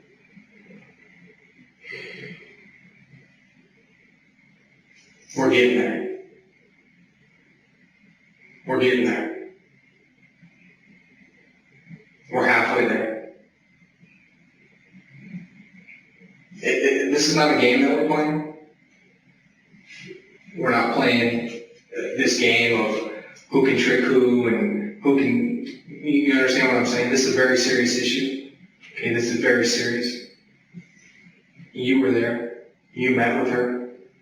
We're not just talking about tire tracks here. I never saw her on Saturday. I just saw her vehicle. Okay. So you were there. You were there on Saturday. Tell me why you drove by there on Saturday. I was picking up tires on the side of the road for a tire fire.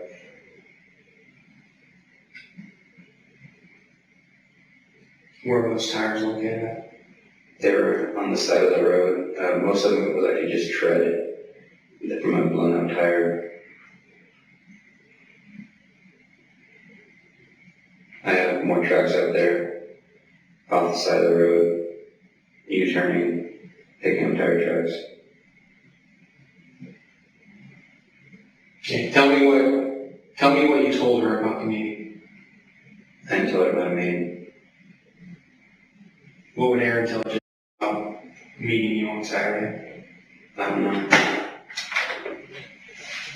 How you guys doing? This is my sergeant Thomas. He knows who I am. I think you guys met. How you doing? You all right? Okay.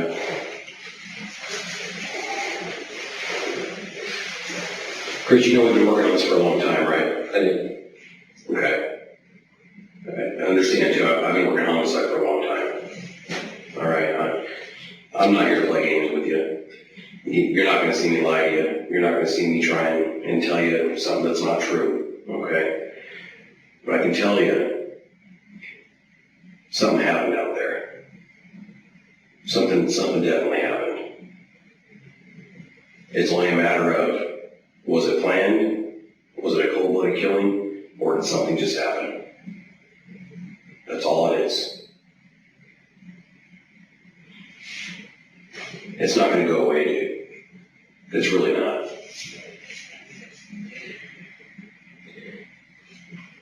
I wouldn't even, because you are who you are, I wouldn't even try to pretend, that, I wouldn't be upset in your situation or just, be overwhelmed with all the feelings that you've been going through. But I can tell you this, I've been doing this job long enough, and I'm very confident that something happened out there. Okay? Only question is, was this a cold-blooded killing, or did something just happen? That's the bottom line. Bottom line.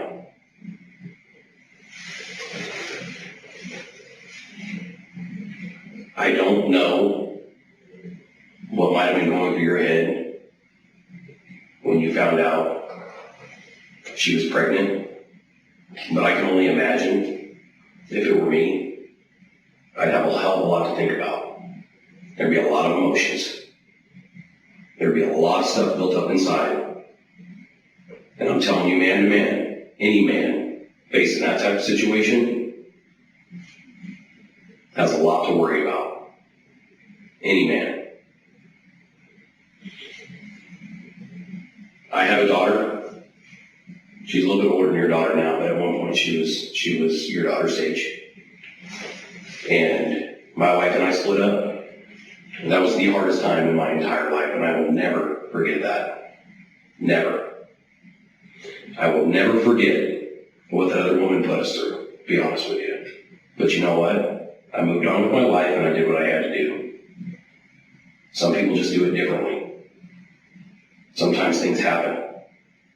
I don't know why. I couldn't pretend I'm only human. But I can tell you right now, this is one of those situations where something happened. And you know that's true. It's just a matter of, was it a cold-blooded killing, or did something just happen? That's where we're at right now. That's exactly where we're at. The question is, which one is it? I can't answer that question. How come? I never saw her on Saturday. Okay. What time were you going to, what was he doing picking up tires? What time was that? That was in the morning before I left. Said she'd go out. Not 100% sure the exact time. Okay. Not sure of the exact time. Mm-hmm. All right. So you're pretty sure you got this all figured out, right?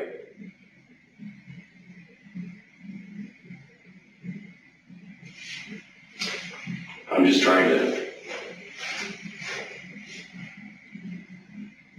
if there was, and I'm sure Dan's probably already told you, dude, it's not going to stop. We're not going to stop. This case is going to go. And this is your opportunity to tell us what happened. This is it.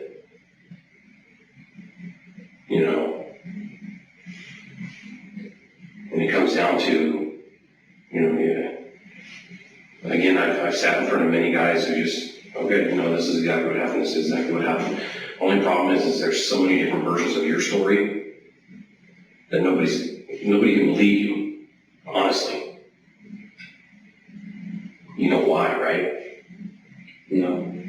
Because you've told so many different versions of this story. Doesn't mean you're guilty, but it means that you're upset about something inside. I don't know what it is. I don't know. I couldn't pretend to be Chris because I don't live in your shoes. I haven't been what you've been through. You know, service to your country and all that stuff. I haven't been through that. You know, and that I respect you for 110%. Absolutely. I just wish I knew what it was that happened inside of you.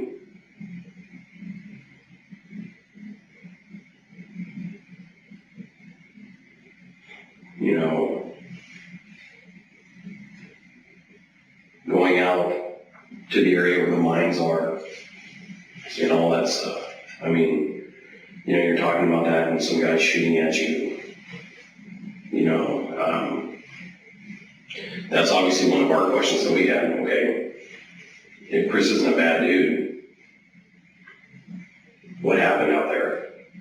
You know, I mean, honestly, we thought of, we're like, did she get shot by somebody else and he freaked out?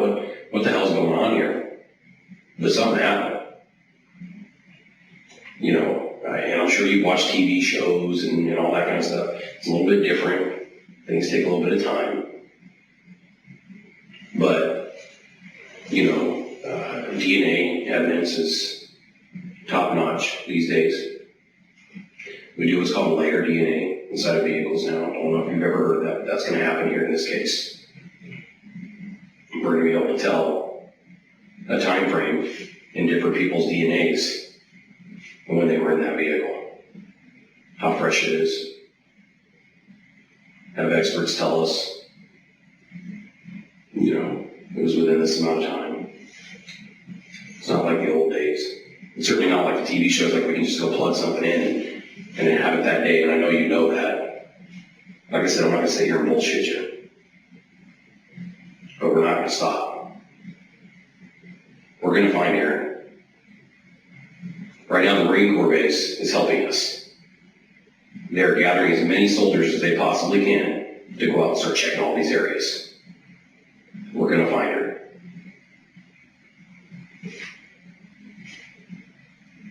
And here we are, you know, asking you what happened. We know for a fact that you were the last one to be with her. We know that. I would not sit here, like I said, I'm not going to bullshit you. I would not sit here and tell you that if I didn't know that for a fact. And I'm telling you, Chris, I know that for a fact. You were the last one to see Erin. Don't know the circumstances.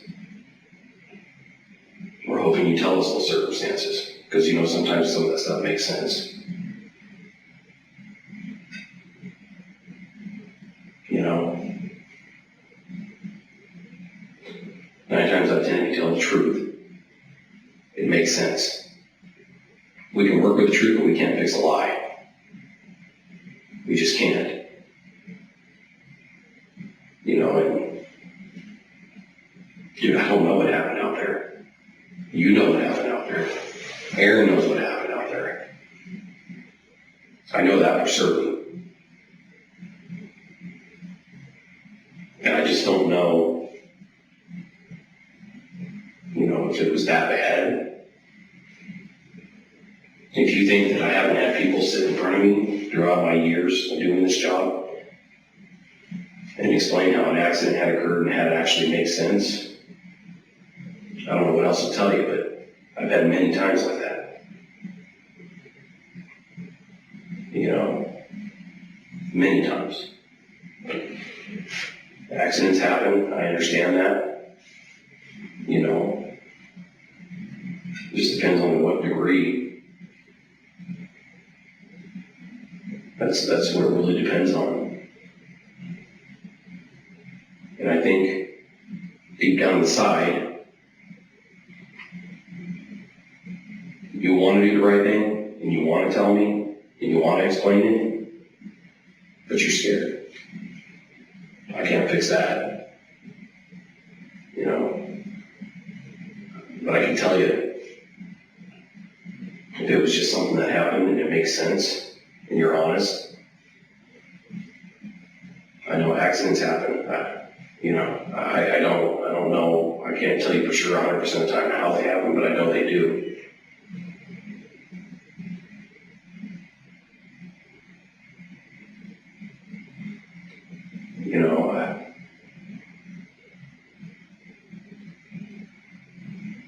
The other thing, you know, I want you to consider as a person is think about the future and what that brings for your family, for you, for Erin's family. You know, because I can tell you when we find her, we have no choice but to believe it's going to be a cold-blooded killing. Why? Because we had Chris telling us nothing ever happened. Well, we're going to know that's not the truth.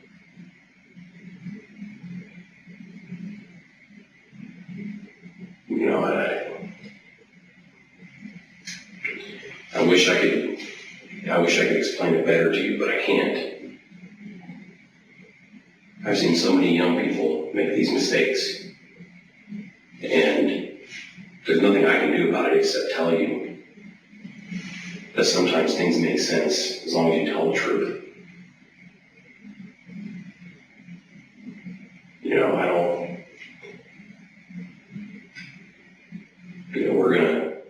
when we do find Erin, I don't know if you know or not, but she went to the emergency room not too long ago.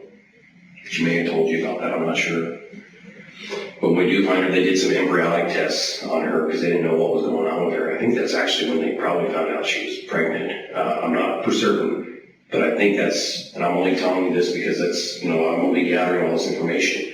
When we find Erin, and I have that blood sample from that hospital, and I test it with your blood, and it comes back with your DNA, everything everybody's been telling us is going to be the truth. You're the only person that can see otherwise. And you know you are.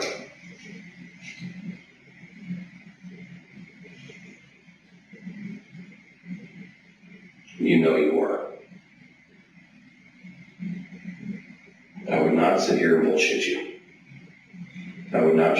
And I'm not saying that I already tested that and it's going to come back with your DNA. I'm not going to bullshit you. Chris, it's not going to happen like that. But I am telling you, it will be done.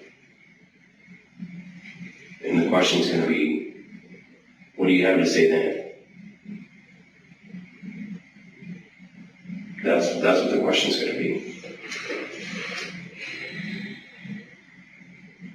Does any of that make sense? It does. Because you know she was pregnant with your child. She wasn't pregnant with my child. Well, maybe you really don't know. I don't know. But that's what she's telling everybody. You know? I'm not going to pretend like you do know for sure. I don't know if you do or not. But I can tell you that's what she was telling everybody. You know, all the way up to the fact that she was going to meet you on Saturday and she was waiting for you. We actually had somebody speaking with her up until the time that you showed up. I mean, come on, Chris. I'm not trying to bullshit you, man. I'm not trying to. I really am not. I'm just trying to tell you what everything says. That's all I'm doing. I'm not sitting here trying to feed bullshit at you. I'm not trying to get you to say something that you don't want to say or whatever. I am just talking to you man to man right now. And I'm trying to explain to you what things show. You know, you can say all day long you just drove by and your car was there, but you know it's not true. It's just not. You know, I don't know. I don't know if you guys got separated out there somewhere after you guys had left together. I don't know. But I do know you guys were together. I'm positive of that. And I wouldn't tell you that if I wasn't.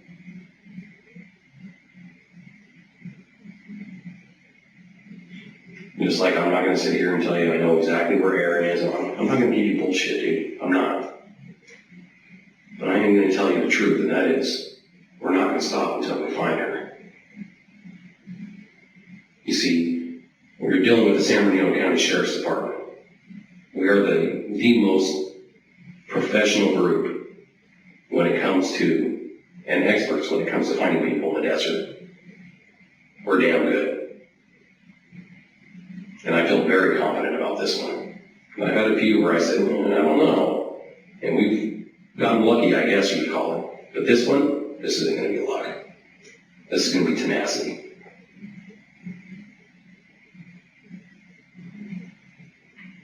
And you sit here right now with an opportunity to tell the truth about what happened.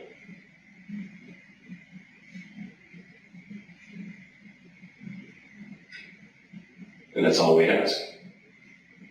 What happened?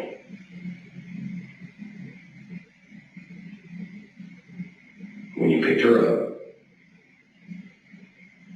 what happened? Never picked her up. That is a very rehearsed statement. I wish I could believe it. I don't like working these cases. Dan doesn't like working these cases. We really don't. But, you know, it is what it is. I mean,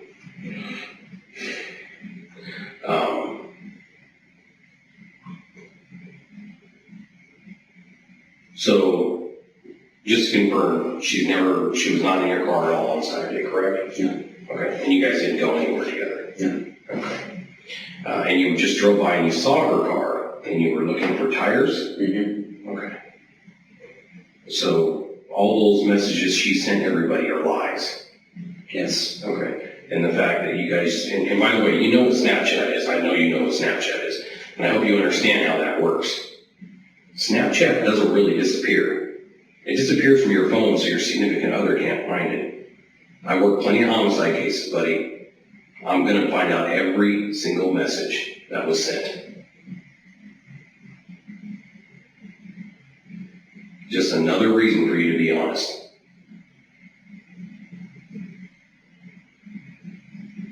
You know,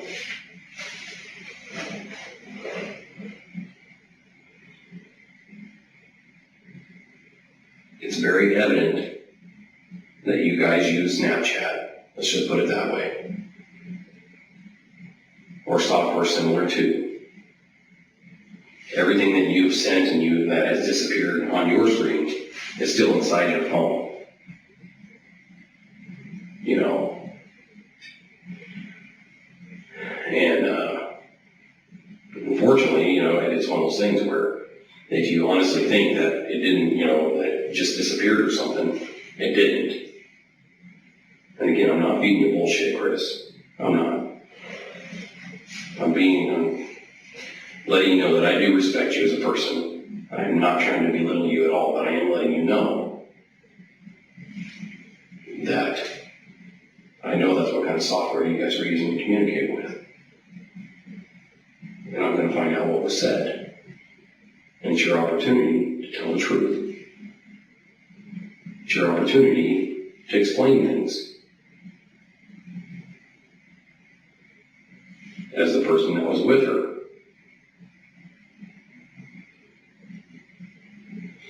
I don't know what was said.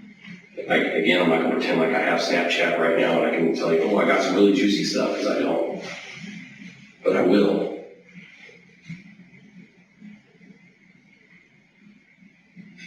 You know, and again, I know you've been going through a lot. It's pretty evident.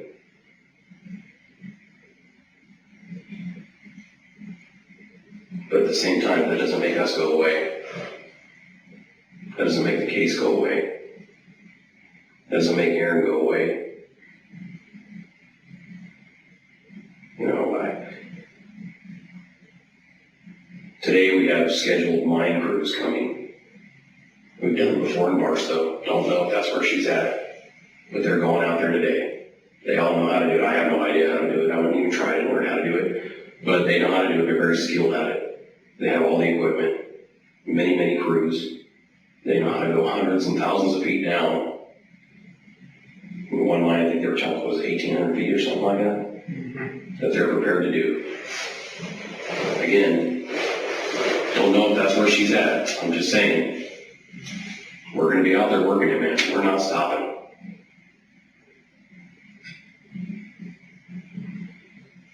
So if there's ever a time to be honest, right now is the time.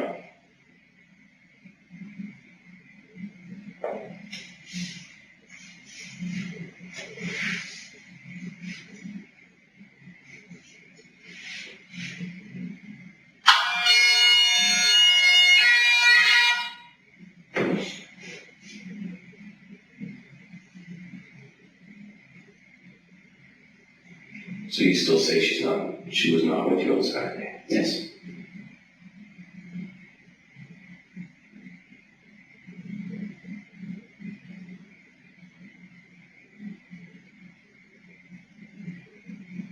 Where would she be? Where do you think she would have gone? She could have met up with somebody. She could have wandered off. Where do you think she wandered off at? I have no idea. I mean, just you knowing her, where do you think she would have gone? Probably would have walked to the road and met up with somebody. Would be my best guess. Except for shooting Christians don't go to the road. They go to your tire tracks.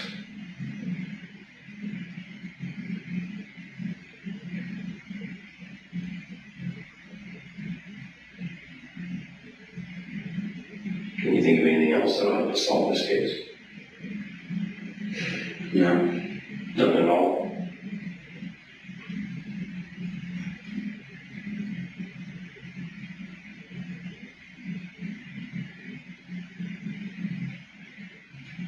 Would she ever want to harm herself? She talked about it briefly when we were first maintaining contact, but I haven't heard her say anything about it since.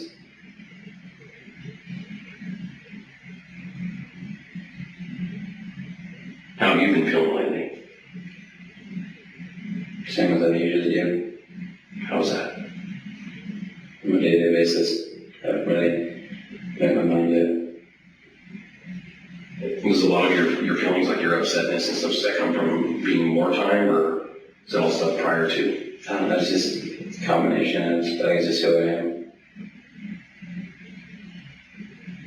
You seen anybody before or anything like that? Yeah. Have you ever tried to, or? Yeah.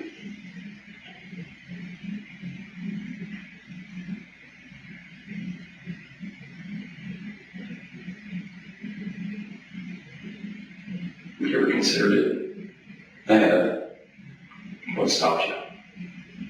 I don't know, really. Really, well, a big part of it is like, I don't want anyone to tell me that I'm not mentally fit, you know, for any kind of reason. Yeah, because then you feel like you kind of lost control, or, you know, like somebody's basically telling you how you are. That makes sense. I think you're definitely mentally fit. I don't think that's the issue. I think, you know, obviously you just have a lot of shit happen in your life. You know, like I said, I mean, I respect you for where you've been and what you've done. Because, you know, honestly, dude, not too many men can say that.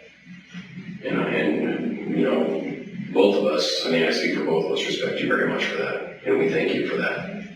Honestly. You know, and this country wouldn't be what it is without our soldiers, so we really do appreciate that.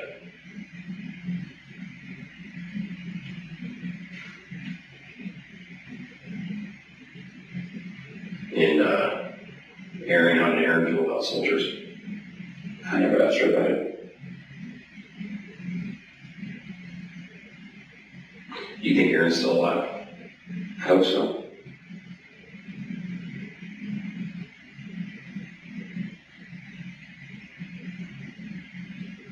Are all your weapons at your house? No. Where the? My 22 is at the horse ranch because I'm using it to gun train my horse. Oh, are you really? Yes. You use a 22 to shoot coyotes? Yes. See, people, don't they normally use like 30-30s and like 308s, that kind of stuff? It depends. I mean, you can really use any kind of caliber. It depends where your shot placement is. I would have brought my other rifle, but I only have one round for it left, and now for it, you gotta drive to Rancho to buy it. It's really expensive. Oh, to Bass Pro Shop down there? Or, yeah, crazy. Just out of curiosity, when we do find Erin, are we gonna find bullet holes in her from you? No. And so nothing should match any of your weapons? No.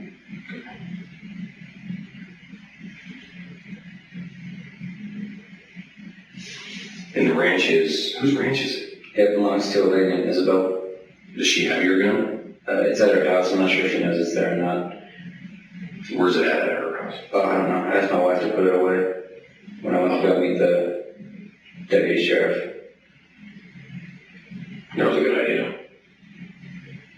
So Nicole put it away for you? Mm-hmm. Okay. What's your daughter's name? You get along with everyone else? Because Yes. that's good. It's important.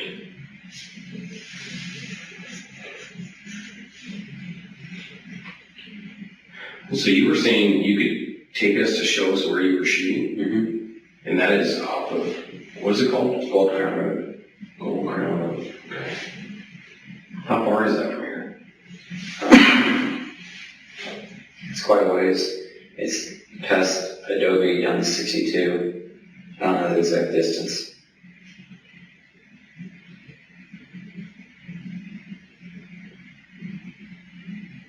Okay. Do you ever see, do you know, have any idea what caliber the other person was shooting when they were shooting at you? No. All I know is that it was a handgun because they used my hand. Did you see what they looked like? Yeah. They were too far away. They looked like they were deliberately shooting at you? It looked like they had come up from like a reloading position. I don't know if they were shooting at me, but they were shooting in my general direction. So I assumed it was at me and left. And I know you guys already talked about that, but where was that at? Like, It's is it way back there? Or? Yeah, it's quite a ways back there. Is it?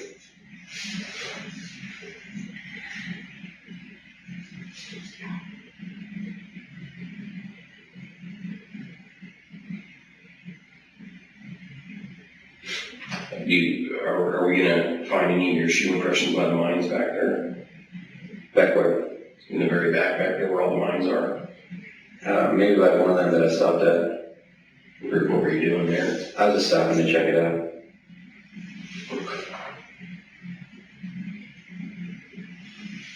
Which one was that? I don't know the name of it. It was like off the path that I was driving down. What'd you see? Nothing. I stopped real briefly. I was running out. I had no water. And so I went down to see if I could get to the bigger mine area, but I couldn't make it down there, so I went back to my vehicle. And so you were walking on foot. You left when somebody shot at you?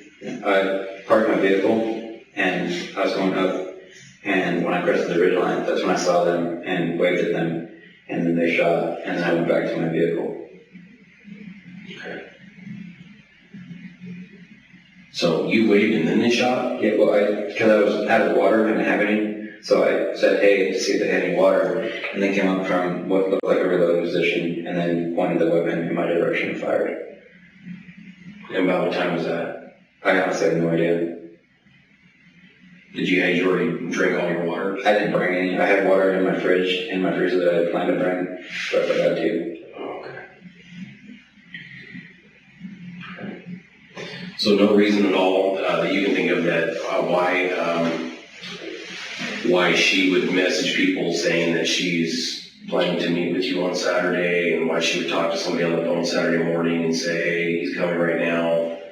No reason. She just lied about that? Yeah, she very well could have overheard me talking to me and Scott, because where I usually make plans with clients, their bedroom window is right above that. So if it was open at all, she easily could have heard what my plans were.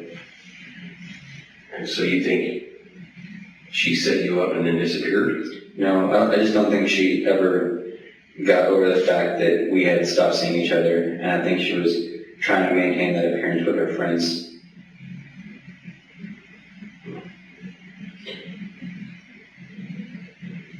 And when we run tests on the bedrooms and locations inside of her apartment, are we going to find any of your scenes? No. Not at all? No. Okay. Want to make sure. So nothing like that? No. And my understanding is you're saying you've never had sex, correct? Yes. Okay.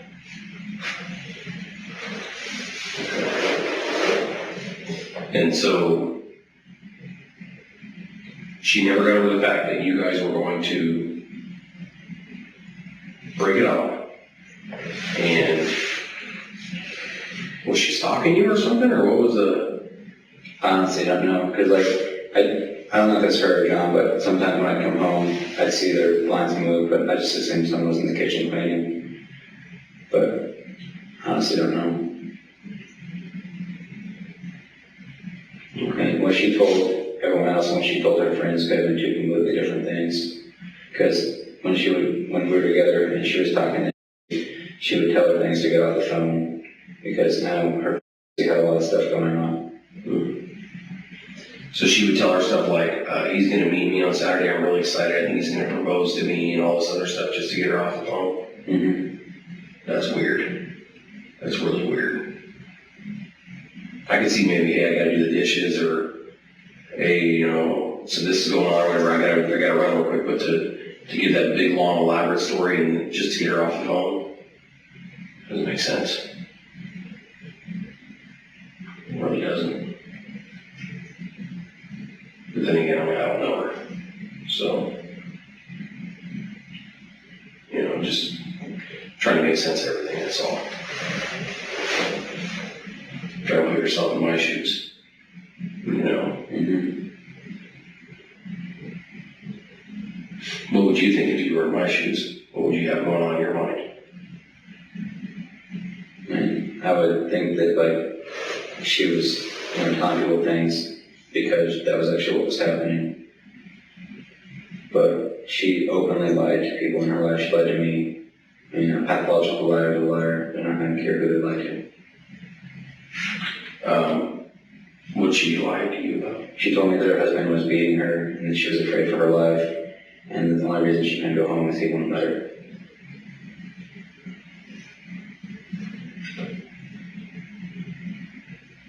How long ago was that? That was about a month and a half ago when we were actually seeing each other.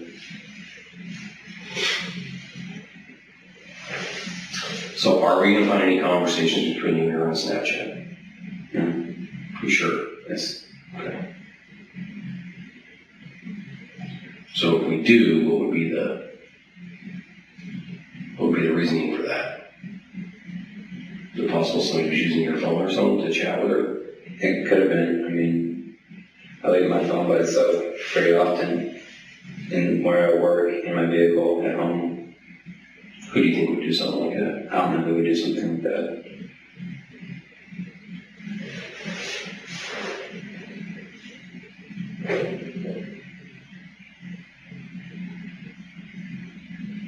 Okay.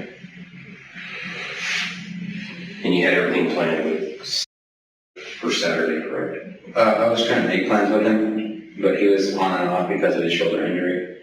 And so Friday night, he finally told me that he couldn't go. And so that's why I had to go Saturday morning. And I tried to get him to meet up with me, but I ran out of service. So when we talked to and say, yeah, he's trying to get me to go, So he won't. Because I actually talked to him the night prior, and he wanted to, but I think it's because he was drinking. But when he woke up in the morning, he still had guests over. And I think he was afraid that if he would have left, it would have angered his wife.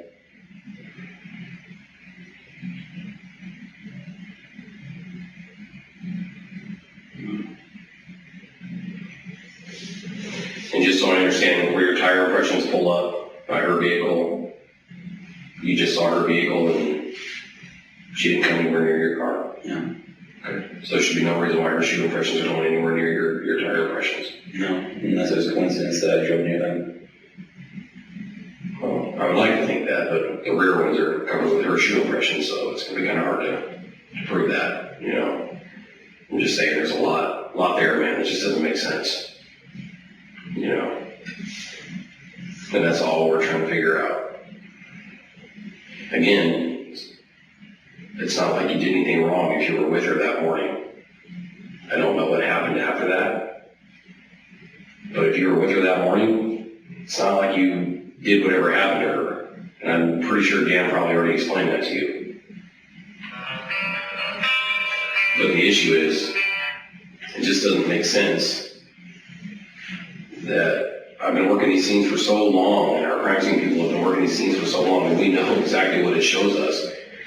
And you're basically telling us that the evidence is a lie, that it didn't happen. And how do you think that's possible? I don't know. I don't either. I mean, do you think it's possible? I think anything's possible.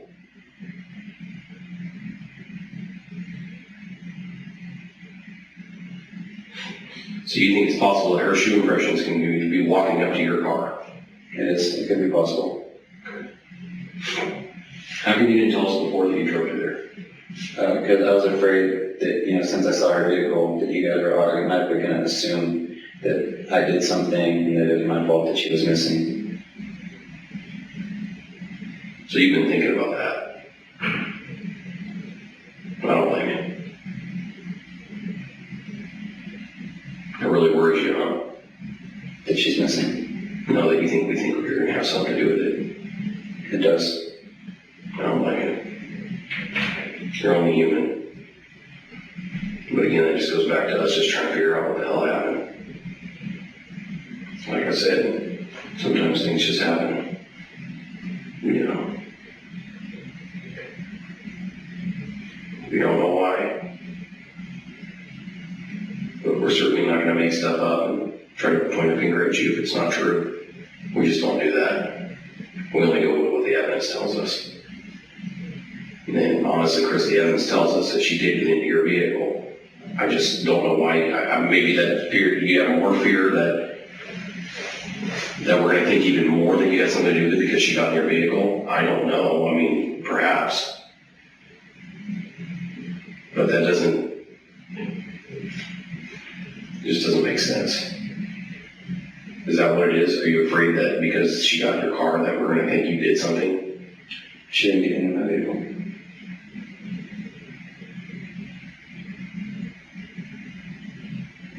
Did she walk up to your car at all? No, I didn't see her Saturday morning.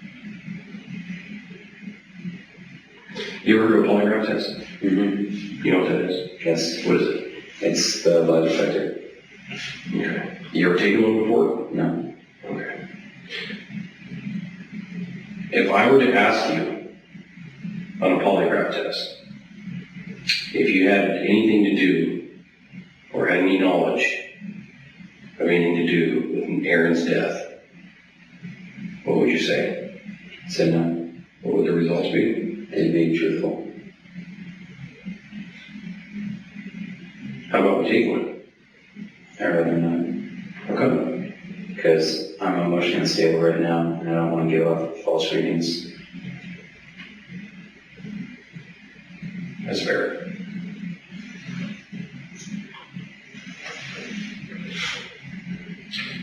One other thing I wanted to ask you about, when we do analysis on your computers and your phones and all that stuff, are we going to see things like that being Google polygraph machines and what they do? No. Okay. Are we going to see anything about murder or anything like that? Probably about a month and a half ago, I was having a conversation with one of the guys in the duty that it came up randomly, random Reid talk about the best way to dispose of the body. And who was that? I honestly don't remember. Again, it's subject is important in my mind. And how long was that? This is the last time I was on duty. So, before I went on leave, probably just under a month ago. What would you search it on? We were using Google on my phone and his phone, I think. That their phone? Yes. Okay. And what were the results? What did you find out? Pigs. Pigs? Mm-hmm. What does it say pigs do? They eat them. Are you serious? I've never heard of that. Holy crap. That's a new one. There aren't any pigs up on that ranch right there. Okay, I'm just kidding. Pigs. What else did it say? Anything else? No, one of them said a fire, but then I got into this huge debate how it takes like a crematorium like 8 hours to dissolve or to completely dissolve a body. Right. Fires are really ineffective.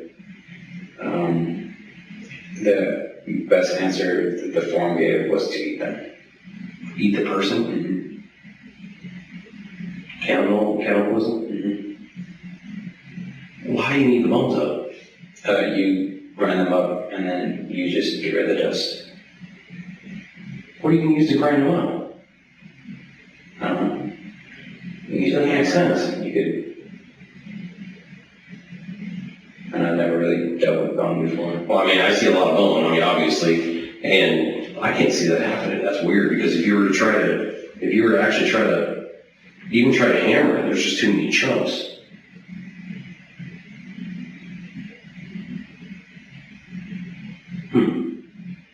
That's a trip, man. Was burial in the desert part of it? No. That you didn't see anything of it? No. Well, someone said another way is to dig a vertical hole and then put the body in the vertical hole and then put like a dead animal on top of that and then bury that animal. Yeah, but that's old, man. We always go below the animal. Yeah.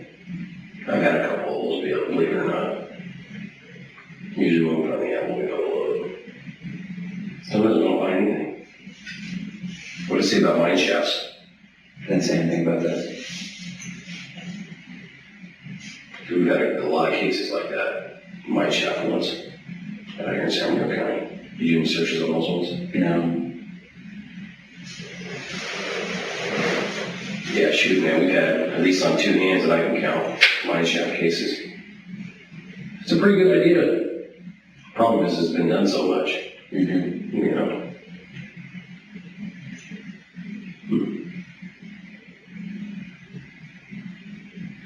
So when you Googled that, you Googled how to dispose of a body? Yeah, it was a conversation we had.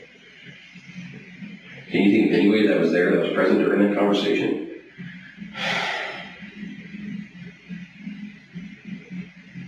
No, not really. Because it didn't stick in my mind as important, so.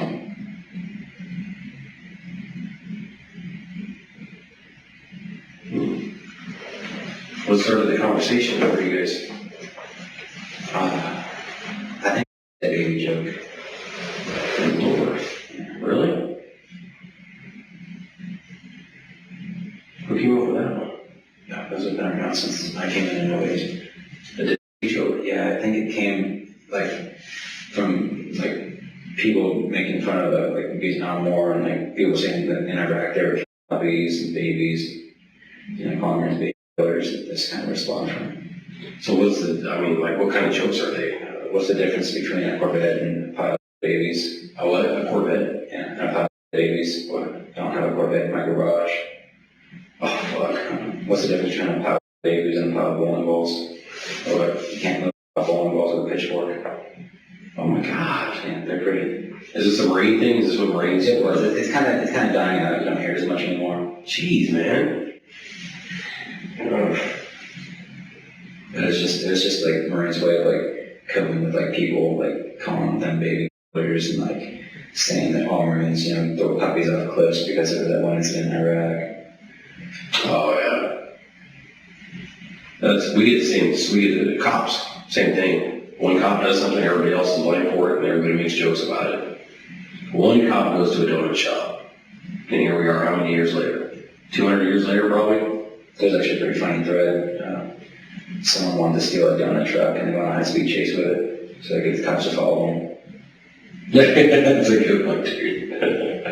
There's another one, too, where they say, the cop pulls a guy over and says, hey, your eyes are bloodshot water or whatever, and the driver responds to them about your eyes are glazed or something like, have you been eating donuts or something like that?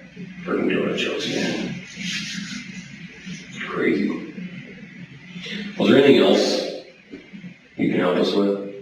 No, not that I can think of.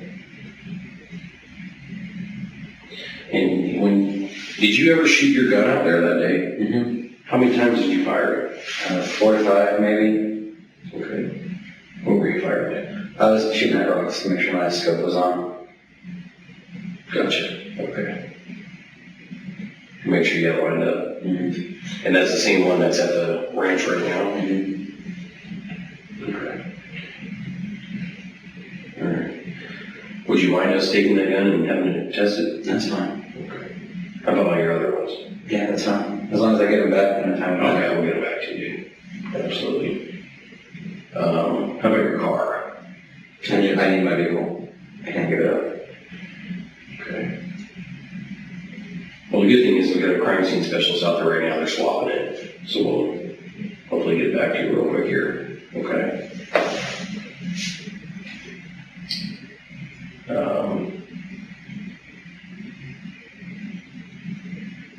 What else? Computers. Yeah, we're going to do analysis on all those.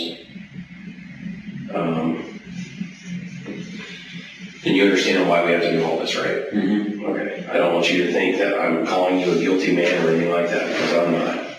We just have to make sure we do due diligence here, make sure that we actually investigate this case to the fullest.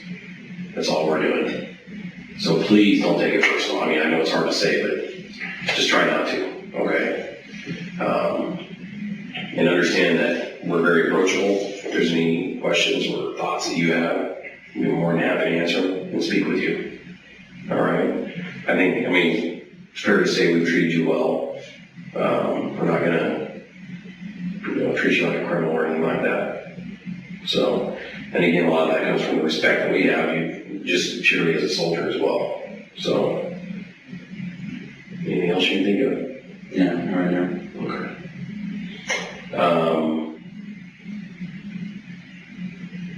Well, if you want to show us a spot,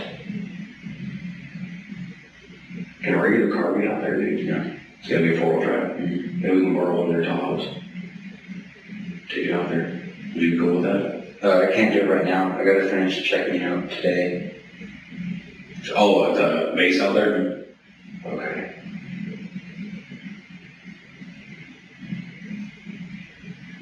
Okay.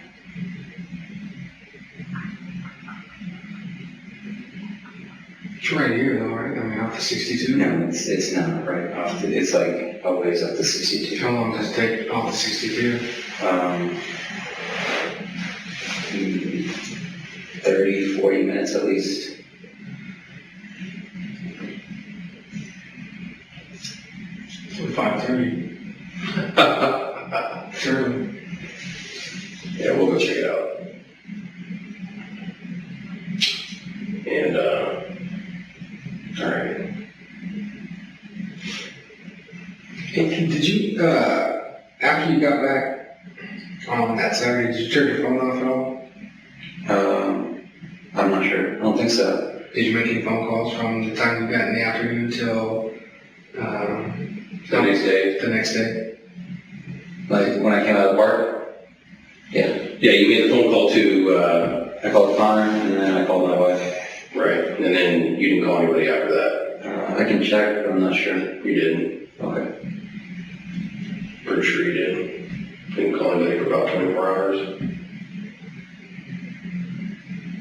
But when we do the phone analysis, it'll tell us if it was powered down or not. So, cool.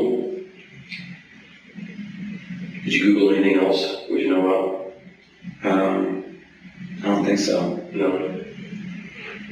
Did you Google anything about Erin after everything happened? No. Google anything about the news out here? No.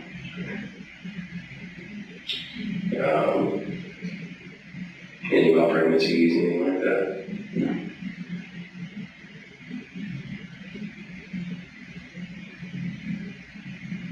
And so, when we do find Erin, you're saying that baby is not yours, right? Yes. Okay. Another thing we're going to do is we're going to take a buccal swab, which is just a swab on the inside of the mouth. That's for DNA testing, because the hospital has a DNA sample of the, I guess apparently they did something with the fetus that day when she was in the emergency room. I do not know what it was, but we're going to do a DNA test on that, just double check that.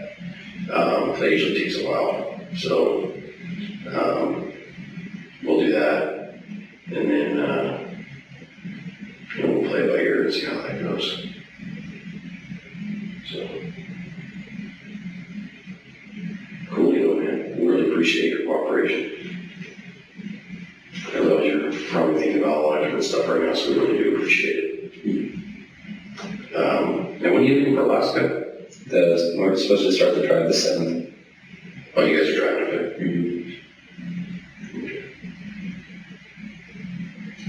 Well, who knows? Maybe we'll come up to Alaska and visit you, buddy.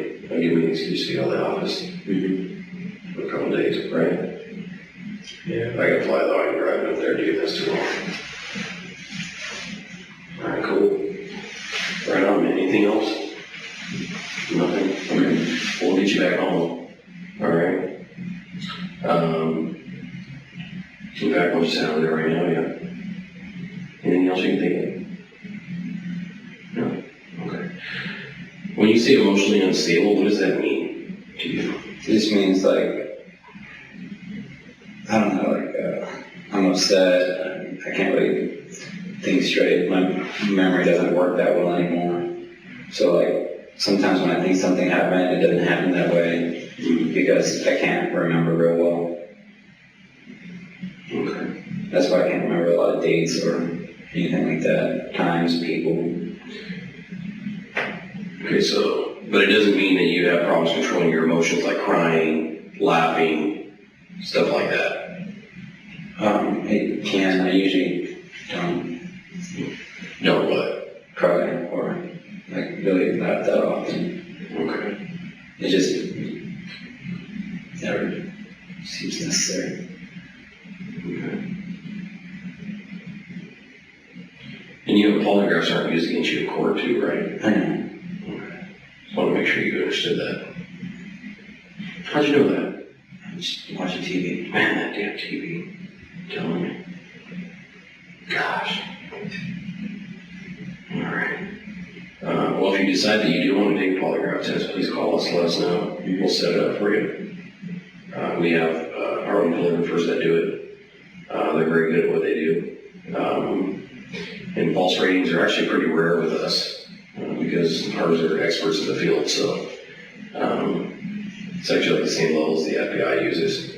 So we actually do all the same training. Why don't they use it in court?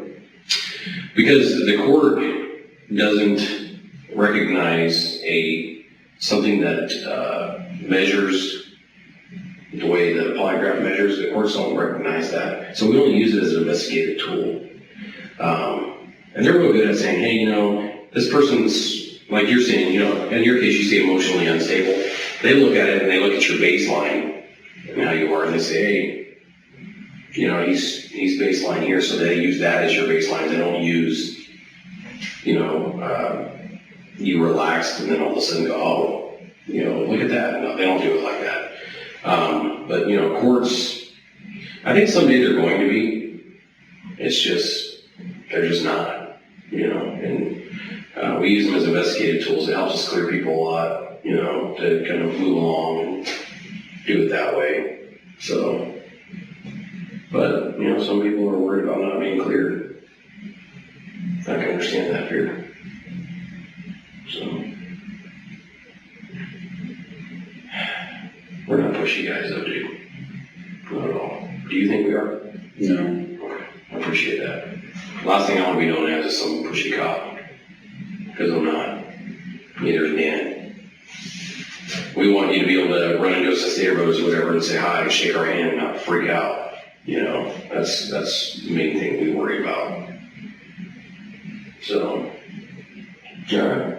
Cool. Hey Chris, can I just have you sign this one, just so it shows that you wrote it, and not me? Or just put your name on it, so, Or just put your initials. initial, something that shows that you made it and not somebody else. Can you put the date on there too? Yeah. Oh, man, it's July 1st, dude. July 1st. What are you doing for the 4th? Packing. You gotta do something with your baby girl, man. Yeah. Today's 7-1.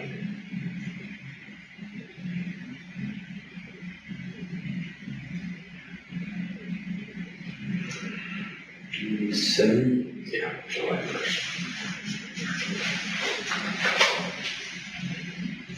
Perfect. Thank you, Chris.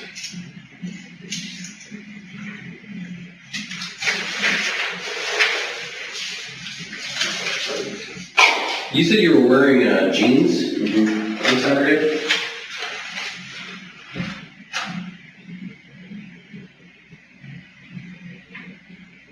And a black hat? I wasn't really wearing the hat that much.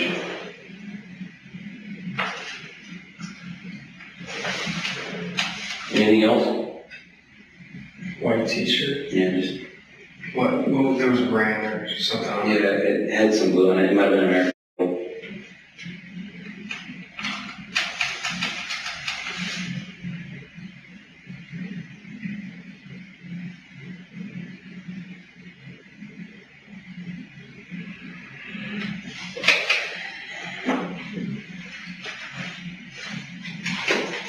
Hey dude, we need that phone there, buddy. Oh, okay.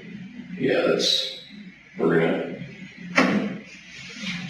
take a look at it, we'll get right back to you. How long is that gonna take? Well, like a day.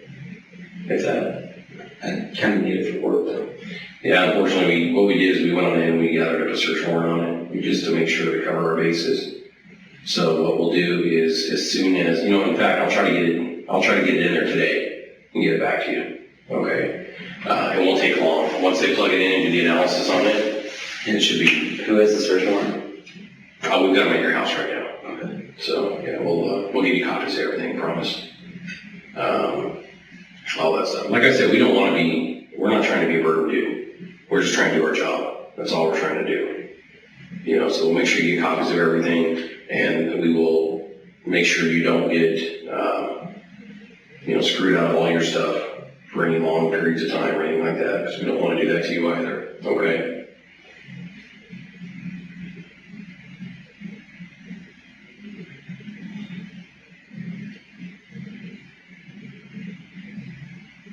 You said it was possibly American.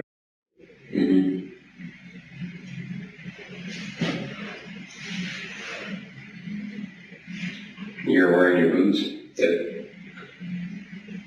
Do you have any other shoes there? Uh-huh. How many pairs of shoes do you have? 2, 3, 5 or 6.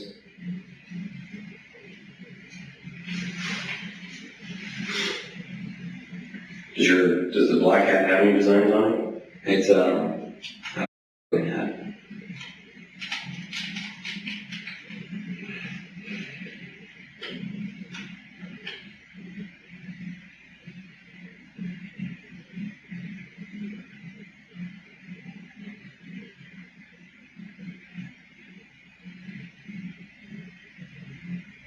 We'll make sure you get our phone number in case you got questions or anything, dude. Well, you guys are gonna have my phone, so. Yeah, your wife's got one. Yeah, I'll give you my card. We'll get you home right now, all right? You hungry or anything, dude? I'll let your phone. We'll get you a copy of that search warrant. We'll do that when we get out to the house. We'll give you copies of everything. Is that cool with you? Use the restroom right there. No.